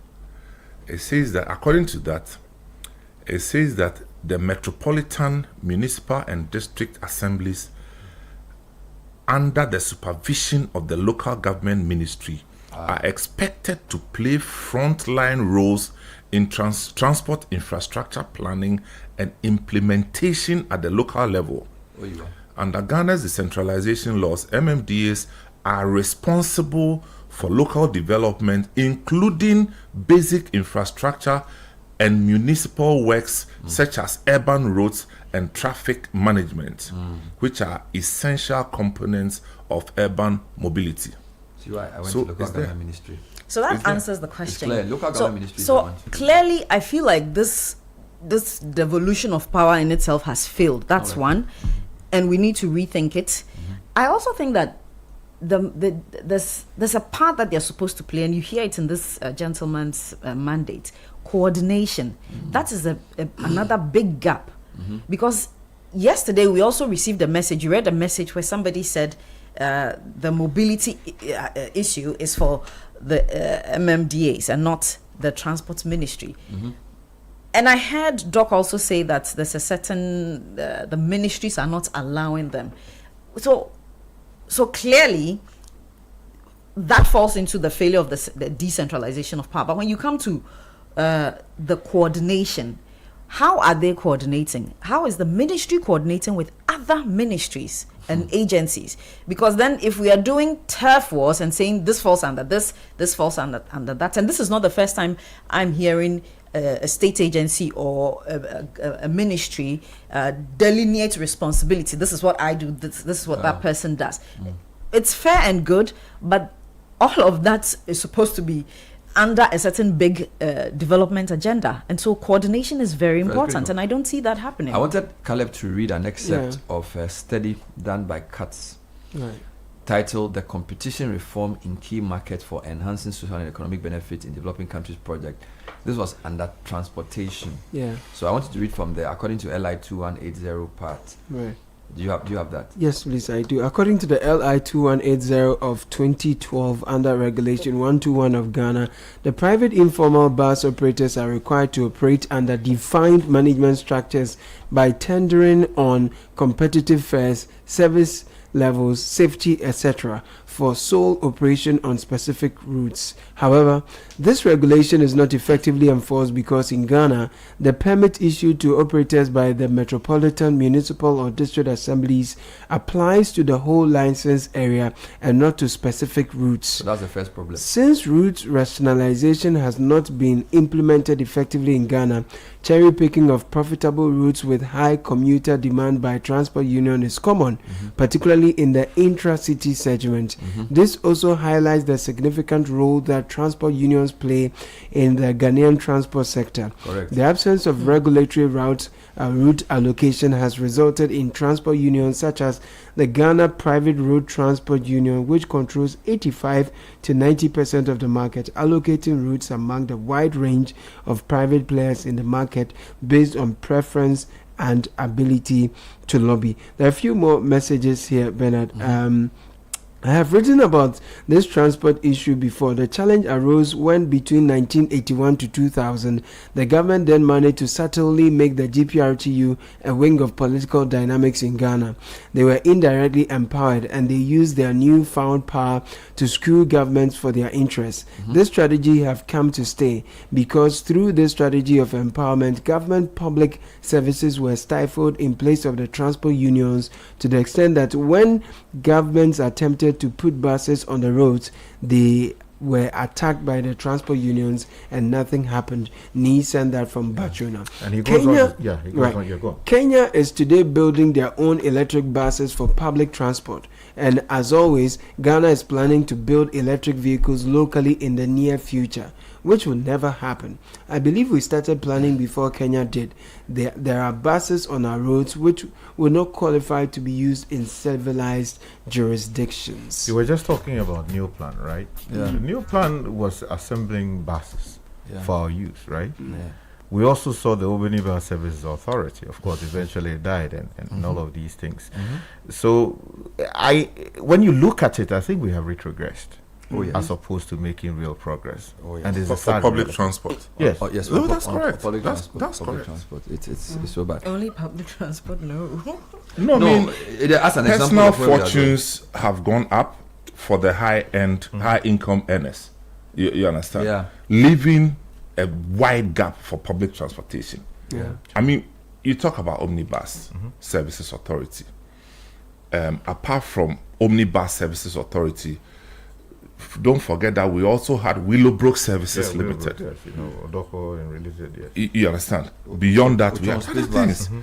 Then we had the private interventions from the likes of King of Kings and all those people who came into the picture, providing, Were they doing urban or intercity? Urban. Was doing intercity. Urban, and Omnibus was doing some intercity. Let me ask you a question. Do you think that if OA and VIP were to venture into that space, they would it would Which work? space? The urban, because now they do intercity. They don't do intracity. I wouldn't say. I don't know much about how these things work. No, but stay there. You see, because you mentioned Willowbrook. Yeah. You mentioned King of Kings. These were private people providing bus services within the city. Yeah. Good. Now, beyond the city or between cities is nicely done by these private guys, and it works. OA works, VIP generally works. Now, my question is that looking at the current challenge we face with urban transportation, should we encourage these? Can they bridge the gap? Yes, they can if there's strong regulation. Or if GPRT is silenced. No. If there's strong regulation of how to do it, what is permissible, what is not. For instance, see how these buses run. You are following two buses. Before you see one has crossed the other one to go and stop. It doesn't work. It can't work without regulation. It has to be regulated, and then it will be attractive to private participants. Because let me push it. Because I'll tell you, VIP has a kind of regulation because they have a central management that controls the VIP buses. And the VIP buses, as you see them, are not owned by one person. Exactly. I'm coming there. So what I'm saying is that you see that STC have these smaller buses that they use instead of the big ones. So maybe you are going to Accra, maybe like a 16-seater. Yeah. Then we've seen these boxy Toyotas that also go quite fast. Now, don't you think private participants can come in with maybe these mini buses? They can. For the major routes, all right? You mean urban? Urban. I'm talking now urban. Yeah, they can. And then even make it air-conditioned and charge a premium rate. Bernard, they as can. A way of... They can, but it has to be sustainable. Yeah. And for it to be sustainable, there has to be strong regulation. Let's talk about the matatus. Hold on. Would it be regulated by local government or transport ministry?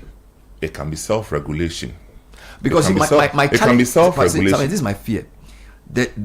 I think, I may be wrong, I think the governments, plural, they fear the GPRTU. And so anytime, I'll give you an example, anytime something positive wants to happen for people in the transport sector, GPRTU opposes it.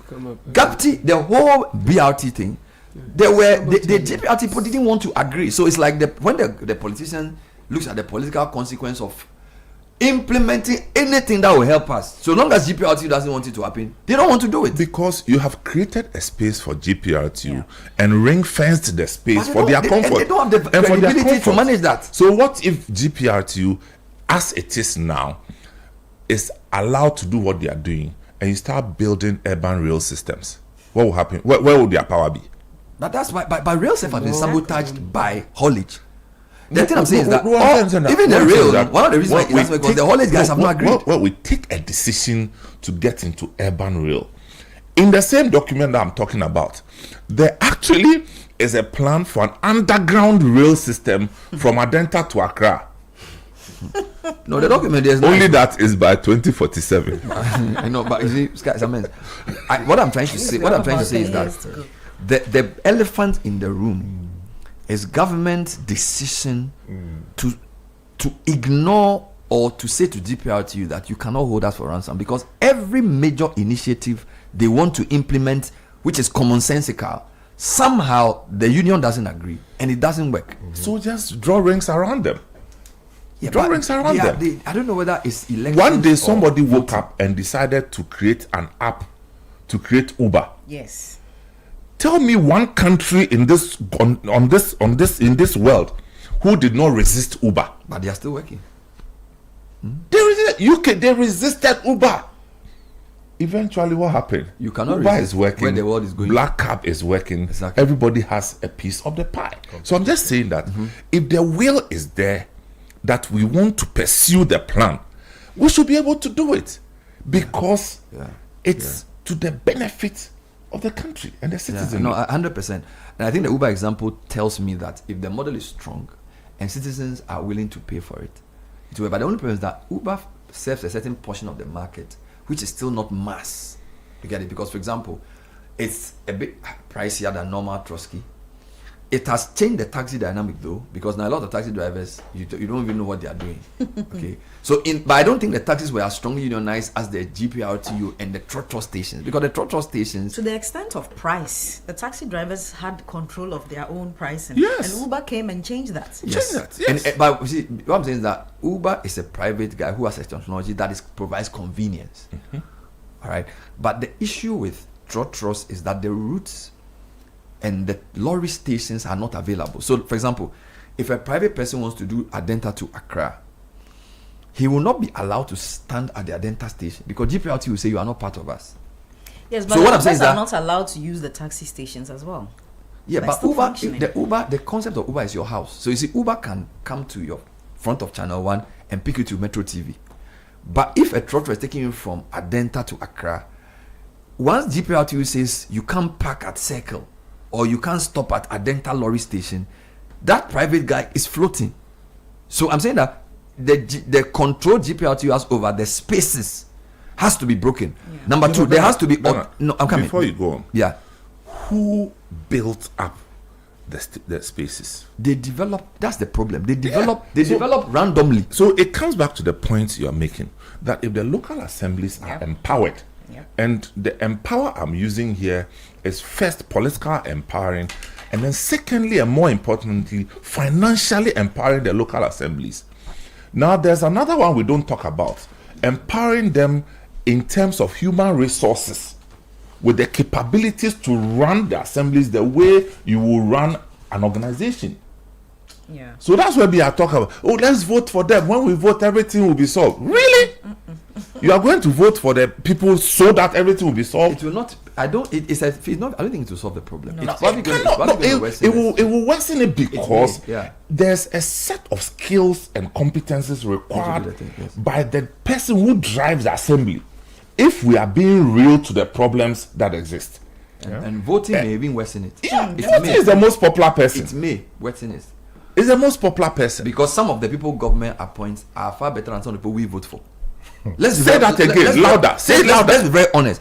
Say louder. Do a random pool of 3 MPs who are voted for, versus a random pool of maybe 3 officials government appoints. Generally, the appointees are, in my view, more effective. Let me put it that way. So in solving an accountability problem, you may even create a competence problem. That's the challenge with Ghana, which is the bigger problem. So you solve an accountability problem and say the people are not accountable to us. But if voting, if I'm a cocaine dealer and I give money to you to run and you win an election, I can control you.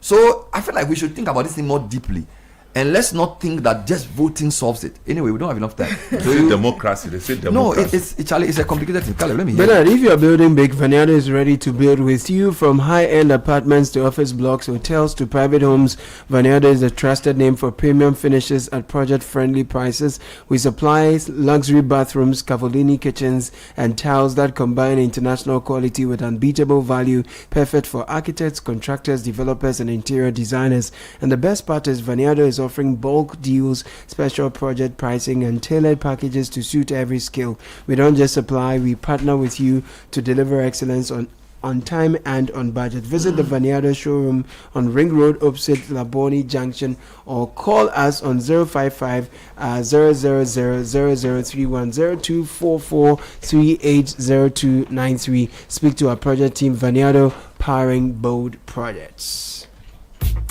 So freight forwarding just got easier with Hallmark Freight and Consultancy Ghana Limited. Our attention to detail prevents customers from ever having to pay demurrage. Our quality and cost-effective services include ocean freight, air freight, custom clearance, logistics, warehousing, project cargo, ex-works, and break bulk. Trust us to get your goods from any part of the world delivered to you at your convenience. Have your air freight delivered in less than 24 hours, sea freight in less than 48 hours, and land freight in just 4 hours. Just visit our offices on the 4th floor of Allied Heights at Belengbe or Cargo Village Airport. Call us today 0302 915 335 or 050 147 1599. Our website is hallmarkfreightgh.org. Hallmark Freight and Consultancy Ghana Limited, your trusted and reliable partner. So if you're looking for a best of flavor in every sip, discover the refreshing taste of Piva beverages. We have Piva Cola, Piva Orange, Piva Cocktail, Piva Grape, and Piva Tangy. Grab yours today. It's available at a local store near you. Call us on 0550 032231. Piva beverages, a taste you will love. Effective Living Series is next. We're looking at how to plan for your business. Robert Marshall Benning, leadership coach and expert, is my guest. Stay with us. This is the Citi Breakfast Show, the city's biggest conversation. Where do your hopes and dreams take flight? The money you've earned, the future shining bright. At Petra, we're not just here for your retirement plan. We are here for the life you've imagined and then some. From your child's education to your dream home's door, we'll help you achieve what you're striving for. Petra is here, steady and strong. Your wealth in safe hands, where it belongs. With investments that grow at rates that compete, we build your future with every heartbeat. That's Petra, your partner. Come joy or strife, guiding you toward the dreams that define your life. For your pensions, investments, loans, and more, visit our website at petraonline.com. or dial *447 *70#. Petra, achieve more. Looking for a university that truly sets you apart? Academic Citi University Accra offers world-class undergraduate degree programs in engineering, business, informatics, and communication arts. And that's not all. Now introducing master's degrees designed to equip you with industry-relevant skills and global leadership capabilities. Study on a modern campus, learn from international faculty, and gain hands-on experience that sets you apart in today's job market. With over 15 student ventures launched and graduates thriving in top roles across Ghana and abroad, Academic Citi University is where future-ready leaders are made. Call now 0262 693 870. That's 0262 693 870. Academic Citi University, educating future-ready leaders. Make life easier with Sigma Appliances. Your excellent go-to choice. 5 Sigma Appliances. This Christmas, from air conditioners, fridges, freezers, TVs, and washing machines to small appliances, Sigma has them all. And now, beginning January 2026, for every Sigma appliance you purchase, you will be donating towards bettering technical vocation education training in Ghana. Visit Platinum Impex on Espintes Road behind Okadeco for wholesale. Or find Sigma products at your nearest home appliance shop. Call 0302-801-555 or WhatsApp 0554-666-444 or visit platinumimpex.net. Sigma Appliances, create possibilities. Every woman deserves hair that looks and feels amazing. It starts with the right product. BO16. After relaxing, your hair needs serious care. BO16 neutralizing shampoo removes all those relaxer residues and restores your hair's natural balance. Itchy scalp? Dandruff wahala? BO16 treatment shampoo will rescue you. Leaves your hair absolutely divine. BO16 detangling conditioner. No more painful tagging and breakage. See how smoothly the comb runs through. Now you know my secret. BO16. Express yourself. This advert is FDA approved. The GC brand. It's all about you.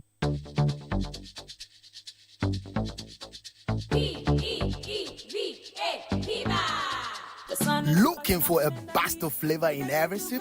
Discover the refreshing taste of Piva beverages. Enjoy the classic Piva Cola flavor, perfect fit anytime. How about a fruity adventure?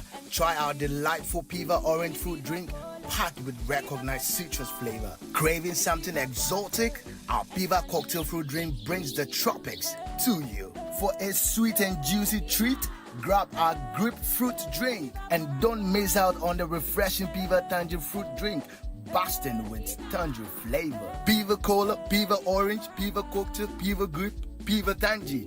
Grab yours today. Available now at your local store. Call us on 055 00 32231. Piva, a taste you love. This advert is FDA approved. P for Piva.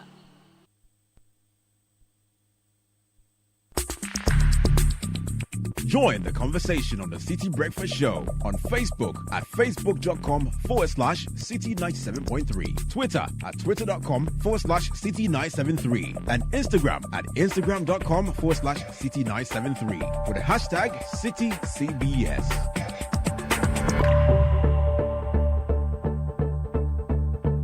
.3 Citi FM Effective Living Series. Today is the third day of our second week, and we're focusing on planning. We started on planning your personal life, and we continue with planning your family. Today we are doing planning for a business or developing a business plan. My guest is a trusted advisor and executive coach to board CEOs and senior level executives in many African countries. He has a global perspective and understands the changes and trends across several industries in emerging markets, making him an invaluable resource for leaders and organizations as they seek to resolve the challenge of building enduring, highly competitive enterprises. He leads and designs and delivers over 1,250 executive learning programs in strategy, leadership, organizational transformation, and board effectiveness over the past 15 years. He's also the convener of the CEO Accelerator Program, a peer learning and coaching program for elite business leaders across Africa. Robert Marshall Benning is my guest, and today we're discussing how to develop a business plan. Robert, thanks for joining us. Good morning. No, good morning. Thank you very much. Happy New Year to you and your team. The same to you. And you set out to clarify terminology, because typically you will just run with the topic, but you think that the topic has to be properly calibrated. No, be so. Yeah. No, but first let me appreciate my friends and colleagues who have been here before me, helping your listeners to start the year right. Yeah, so I mean, the topic also has to how to plan your business. Right. I believe we need to clarify because it's a great subject. It's the beginning of the year, and many of your listeners have ideas regarding enterprises they wish to start. And so I will prefer that we use the word enterprise rather than a business, because some of your listeners are planning to start a non-profit, some are even planning to start a church, and it's an enterprise. And so we have ideas that will be of immense benefit, those who are considering non-profits as well. All right. And so let's so how to develop an enterprise plan. Yeah. Not just a business. So non-for-profit church, everything else. Yeah, great. Beautiful. So yeah, how do you go about that? Tell me what you're going to talk about. Yeah, so we need to first establish the purpose. Why do we need to prepare an enterprise plan before we even talk about how to go about it? You know, the data is compelling. I mean, across several countries, the statistics are not good. Many businesses that start fail. In some cases, 20% of businesses fail in the first year, and by year 5, 50% of the businesses do not exist. And the reason is very simple. Research shows that we do not plan before starting our businesses. And I say that Mr. Market is not kind to those who treat it with disdain. If you want to enter a market, you need to spend time, understand the market that you want to be part of before you start your business. I mean, think about it. in the last couple of weeks, we all planned Christmas parties. Mhm. You know, this is something that was certain. I mean, close to absolute certainty. In your Christmas party, you knew the staff who would be present, you knew the food that would be served, but we spent time planning. And think about entering a market in an uncertain environment. You don't know who is going to buy. You need to compel customers to buy. So you really need to spend time to plan and orchestrate all the things that you need to do that compels customers to buy, to prefer your product. And so we cannot avoid planning. So the why is as critical before Why the is how. critical. I mean, the planning clarifies your thinking, enables you to avoid obvious errors that may come down the road. Wonderful. But Bernard, let me share this and just stay your mind on the scripture. I'm giving you a scripture. Don't think anything else. You know, Jesus said, which one of you intending to build a tower does not sit down first and count the cost, whether he has enough resources to finish it? Lest after he has laid the foundation and is not able to finish, all those who will see it will mock him and say, this man began to build and was not able to finish. Wow. Yeah, just think about this. Don't think about politics. It's true. It's business. It's enterprise we're talking about. So it's important you sit down, Count the cost before you offer your service. Wonderful. Yeah. So let's get into the myths and mistakes that have to be debunked. Yeah, so most of the time we think we're starting a small business, you know, and so we just want to get the product and start. But I want to say, do not despise your small beginnings. It's the small business that will grow to become a bigger business. And so it's important you start right. We also think it is my passion. I mean, I'm really passionate about this. This is what I want to do. But it's not your passion. It's an enterprise. It's a business. There are customers to be served. There are suppliers who are giving you products. There are stakeholders who are involved. And so you really need a plan to put all of this together. You can't just start because it's your passion. Number 3, sometimes we think we don't have the time. It takes a lot of time. No, it doesn't take time. And I'll share some ideas here that you can quickly, on one page, come up with your business plan.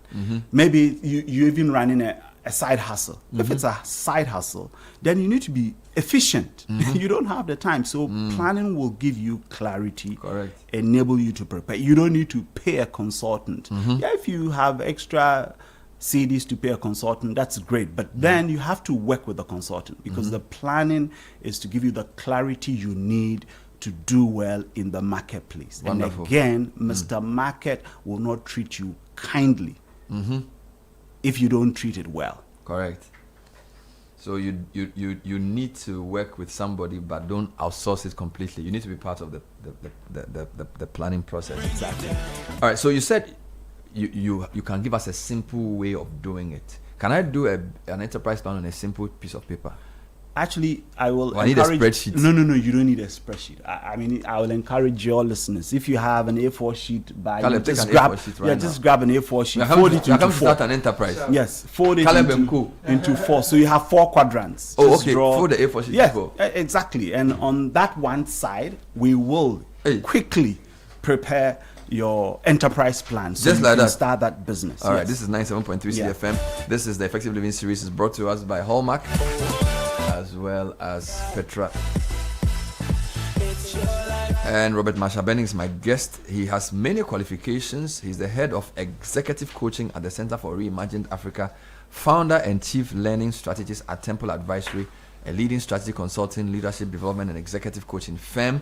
And he's also the convener of the CEO Accelerator Program, a peer learning and coaching program for elite business leaders across Africa. All right, so 3 steps to develop an enterprise plan on an A4 sheet. Yes, on an A4 Caleb has taken the sheet. Yeah, great. What does he write in the first quadrant? So let me give you the broad picture and then we get to use the sheet. First of all, we're preparing an enterprise plan. An enterprise But plan. there's a lot of work we do to understand the market first, which then becomes the plan. So our first step is to try and understand the market. The market that you are going to be in. The market that you're going to be in. All right. And then you plan to start the enterprise. Okay. And then most importantly, we forget that.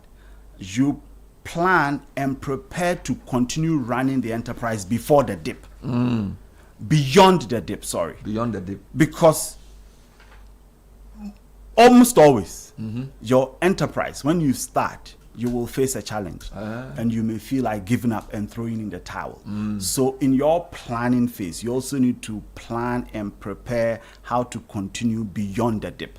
Because if other entrepreneurs, other business people have gone through that same business and they have gone through the dip and they are at the other side, it means that you can also do the same thing. And so you may run out of funds. What do? Customers now are not buying as the way they used to buy at first. What do you do? So I want us to think of the entire 3-part process: planning to understand the market, planning to start, and planning and preparing to continue the business beyond the dip. Fair enough. So market, enterprise, and then future. Great. So now we can start and begin to think about our business. And this is where we need the A4 sheet. A4 sheet has been ready. 4 parts. We have folded it into 4. Great. We have taken our pen. So let's start. The first question. This is not complicated. We can all do it. You don't need an economics degree. You don't need a business degree. And as a matter of fact, we've seen so many people do this before. Who do you want to serve? That's your number one question. Who do you want to serve? Who do you want to serve? Who are your customers and what do they value? Are they looking at speed, convenience? Are they seeking to enhance their status? You don't have to say, I want to start a fashion business. That's too generic. You have to be specific. Maybe I want to start a clothing brand that caters to the needs of 21 to 30-year-old ladies who want to look trendy. That's specific. Very specific. Who do you want to serve? Who do you want to serve? You don't have to say, I want to start a podcast. No. Who do you want to serve? Maybe I want to start a podcast for tertiary students that focuses on mental health. Correct. You need to be clear on who you are serving. You don't have to say, I want to sell snacks. No. I want to sell nutritious snacks to busy parents who don't have the time to prepare them. Wonderful. So be clear on what you want to do. That's point number 1. You go around the market, observing the needs in the space. And it's important we're clear because you can't be everything to everybody. You don't have enough resources to serve everyone. And so you start with the smallest viable audience. Correct. How many people do I need to buy from me so I can stay in this market? So be very specific. Define what you're trying to offer to your customers. That's the first step in one quadrant of your A4 sheet. So I hope you have defined that. He's writing giddy giddy giddy giddy. Kale, what are you writing there? I'm taking notes. You are taking notes? Yes. And what business do you want to start this year? Don't disclose it to him. Just tell me alone. Caleb, you see that Galamsey in terms of communication, emceeing, or moderating, or plants and horticulture things. Those are the so let's be very specific. What occasions would you like to moderate? So corporate functions. Great.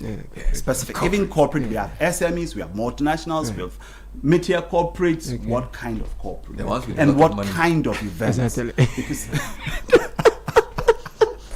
that's important. We will answer that question also. Right. So we need to. Yes. And then the second, we've said already that it's not just about you and your passion and what you're good at. So you observe the playing field. What is the playing field looking like? What does the market look like? Okay. Who else is selling similar products? Your boss, Aloski. What are they doing differently, Charlie? Oh, God. How do they package their product? In suit and tie. You know, what pricing structures do they employ? Very flexible. You know, and what margins exist in this business? So you need to spend some time, go to the market, observe, ask questions. Bernard, I know a friend, a common friend that we have, the spouse has decided to start a business. Okay. And he works just like us. So Monday 8 to 5 in the office. And over the past couple of weeks, he's been spending Saturdays at Makola in the shop with a woman, studying, understudying, observing, trying to understand customers who come in. What are they looking for? How do I interact? What's the source of material supply? What are the pricing structures? What can I do differently? You spend time understanding the market. And the reason is very simple. You know, one businessman said this. when a management with reputation for brilliance tackles a business with a reputation for bad economics, it's the reputation of the business that stays intact. So you need to try and understand the market and the business, because it's not about you, your passion, the resources you have. When a management with a reputation for brilliance yes, tackles a business with a reputation for bad economics, it's the reputation of the business that remains intact. Yes, not your reputation. It's important we bear that in mind. So what is the playing field like? What's the playing field like? Okay. And now that you understand that, and already you have defined who you want to serve, then the third quadrant, the third question we need to answer, what will you do differently? That's the question. That will compel customers to leave the competition and come to you. All right. Every business must have a distinct point of difference from those that exist in the marketplace. You must be different. So a couple of possible differentiating factors. It could be your packaging, it could be your pricing, it could be your product. You know, Auntie Memuna has invested heavily in the product, so much so that you don't mind crossing the gutter to make a purchase. That's what has happened. You know, but there are others also who, for them, the differentiating factor is the service. So the watcher will come, it's packaged nicely in a box with cutlery and a toothpick. Correct. It's a overuse after eating the watch. But they all have a place in the market. You need to understand your point of difference and what it implies, what it means for your business. Correct. So whether it's your packaging, it's your promotion, the partnerships, your pricing structure, your service, or product, you need to have a distinct point of difference. What will make your product, your service so compelling so that others in the market, the customers in the marketplace will give you some attention and give you a share of their wallet. Wonderful. So understand the implications of the differentiating factors that you choose. Yes, This is exactly what you. So let's go back. So first quadrant is who do you seek to serve? Second quadrant, what's the playing field? What's the playing field like? Third quadrant, what would you do differently? So let's ask him now. Caleb, what do you do differently? Caleb, what are you going to do differently in this? Writing video. No, so I make things more interesting and engaging. You know, people like to do 2-day, 3-day long programs, and sometimes the audiences can get distracted. So you need to find more interesting ways of keeping people engaged when it gets, and then maybe give them. So the service, the experience is what I'll focus on. I'll focus more on the service because the packaging is done, pricing is a bit structured. And then we must appreciate what this means for our overall business. Because if you can decide that, I'm going to sell it at a lower price and it's going to come nicely packaged and I have all these offerings, all of them don't work together. You can offer at a very high quality, great, and then at the same time great pricing. You're bringing it to the doorstep of the customer. You're packaging it with all these items, which is increasing you need to be clear what you want to do and what that differentiating factor means for your business. Wonderful. So what would you do differently? That is the question. Great. I think your business is coming out really well. Caleb, well done. Yeah. But we have not finished. No, there's another question, I'm sure. Yeah. And that's important. We can't ignore this. Okay. The fourth question: how would you make your business financially sustainable? A big one. Else you won't stay in business for long. At all. If it's your passion, that's okay. I mean, we're happy to have people who are passionate about cooking. They cook. They invite us to their homes and we eat with them. That's okay. But if it's a business, you're going to serve people. You're committed. Some suppliers have supplied you with inputs and you have to pay them. Then we need to make sure this is financially sustainable. If you have employed others, they have given you their time and their future, then we need to make sure this is sustainable so we can pay them. And then they can also fulfill their family obligations. So first, we need to sit down and think about how much it will cost us to start the business. All right. And how are we going to fund this? All right. But one little thing that, sometimes we ignore Whenever you start, you need to estimate the full cost of delivering your product or service. So I've seen this happen so many times. So for example, maybe Christmas, you baked cakes, you enjoyed it, your friends came over, it was brilliant, they loved it, some of them took extra cakes home. So you have this passion and flair and capacity baking these cupcakes. Now you want to start a business in 2026, you want to make these cupcakes. So you start, and then you start with the extra flour from the Christmas and other ingredients that were left over. You cook, you bake, and then now you're looking at your price, and because you didn't go and buy the flour and other, you just look at, okay, I bought this, and then you come up with a price for your cupcakes. And then you sell to your friends. Later on, you want to continue the business and you realize that you can't sell at the same price, your cost is higher because you did not estimate the full cost of producing this product or service. Assumption. And sometimes it even happens to big businesses, because we need to look at the opportunity, we need to look at depreciation.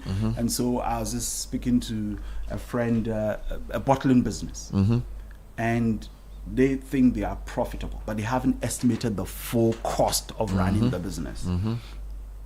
You also have to keep costs low, Bernard. I mean, if you're starting, you have to keep costs low.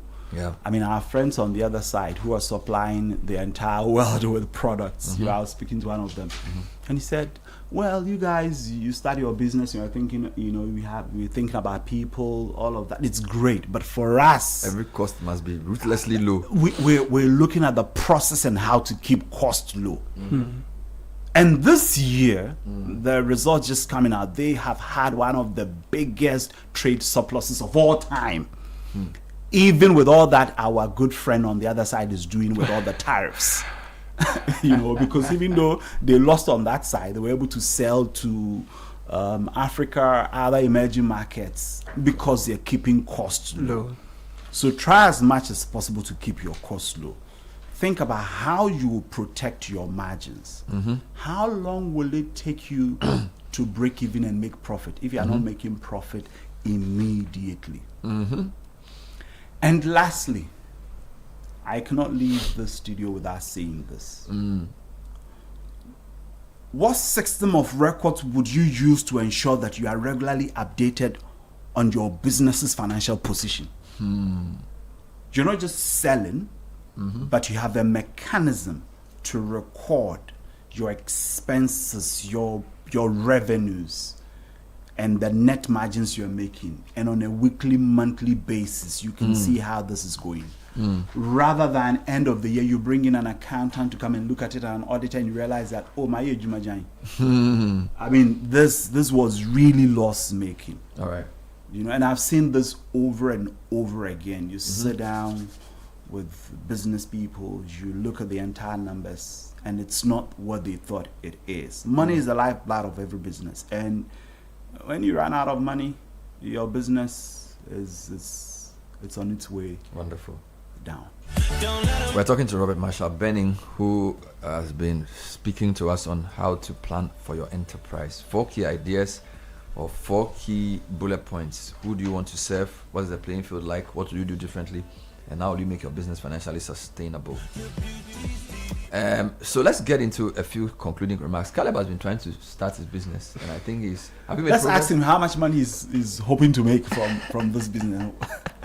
Caleb, I won't charge any consulting fee today. They are not yet there. No, we'll get to that. We'll get to the money part. Yeah, we'll get to the money. But is the part. business forming? It's forming. It's forming. We're looking at beyond the event. So once you get a thing done, what value do you give your clients beyond the event? That's the work of your company.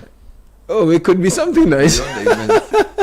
So we want to do something. After you're done serving them, what value do you provide for them? Because a lot of fantastic events take place, and after that, no one hears about them. So you are interested in addition to whatever service you can give them beyond the event, what do you give them? Power so communication differentiation. Solutions. You see what I'm saying? All right, let's wrap up with a few more thoughts. Yeah. So 4 key ideas I want to leave your listeners with. don't plan by sitting on the couch and using AI. Go to the market. Go to the market, not AI. Go to the market. The market rewards those who give it attention, and you can do this just by your roadside, observing traffic, observing footfalls, those who are going to shops, what are they coming out with, visiting, and those who are running the kind of businesses that you want to run. Sometimes you can formally introduce yourself and ask permission to learn. Some are business people are very kind and generous, and they want to share ideas, and they will give you the opportunity to also learn from them. But just observing, and with your pen and paper, taking notes, trying to answer these questions we've been talking about. Who am I seeking to serve, and what are they looking for? That's number one. Number two, you need to plan to continue beyond the dip. Every business gets to a point where they run out of money. Yeah. Or you run out of customers. Or run out of ideas. You run out. You need to have, because once others have done it, Charlie? You would also be able to go beyond, and it happens. So you need to prepare to continue beyond the dip. Third, every business is dynamic. The market is dynamic. The environment is changing. So you don't prepare a plan and frame it. You have to keep updating your business plan as you implement and learn by doing. You realize that, customers, when maybe the sandwiches, you were putting them 3 pieces in the Ziploc, you realize that no, actually it's better to keep 2. And because you have observed and you've taken feedback, and so you revise the business plan. But finally, if the business fails, please remember, it is the business that has failed. You have not failed. Wonderful.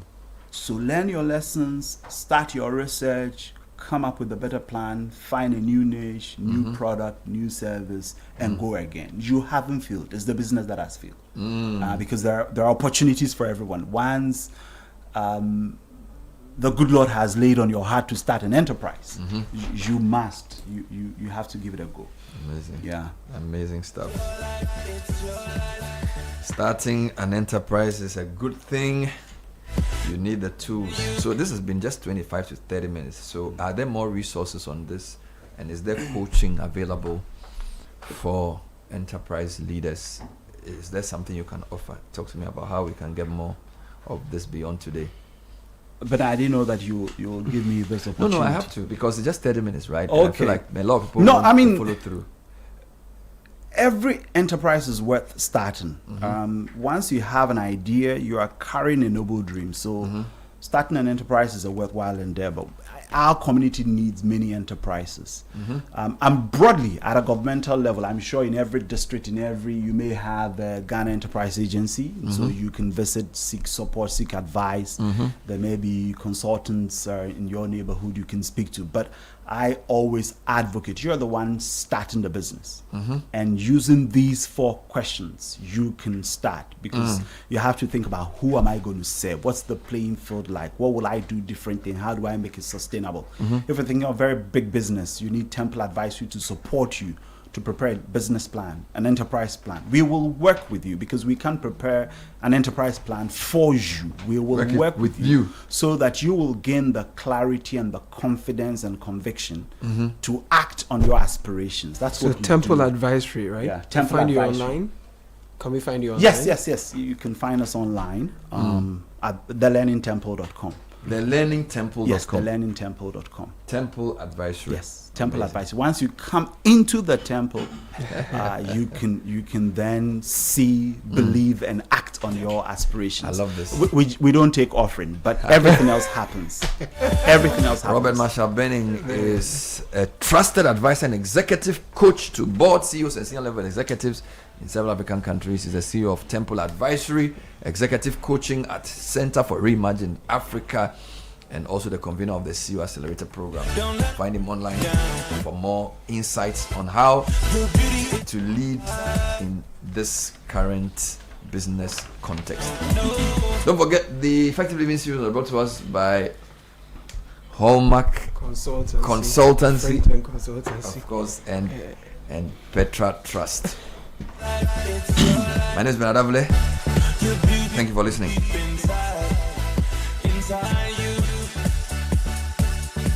Time for City News at 10 with Samuel Akom with the bulletin. Good morning, Samuel. Good morning, Bernard. Coming up, University of Ghana questions.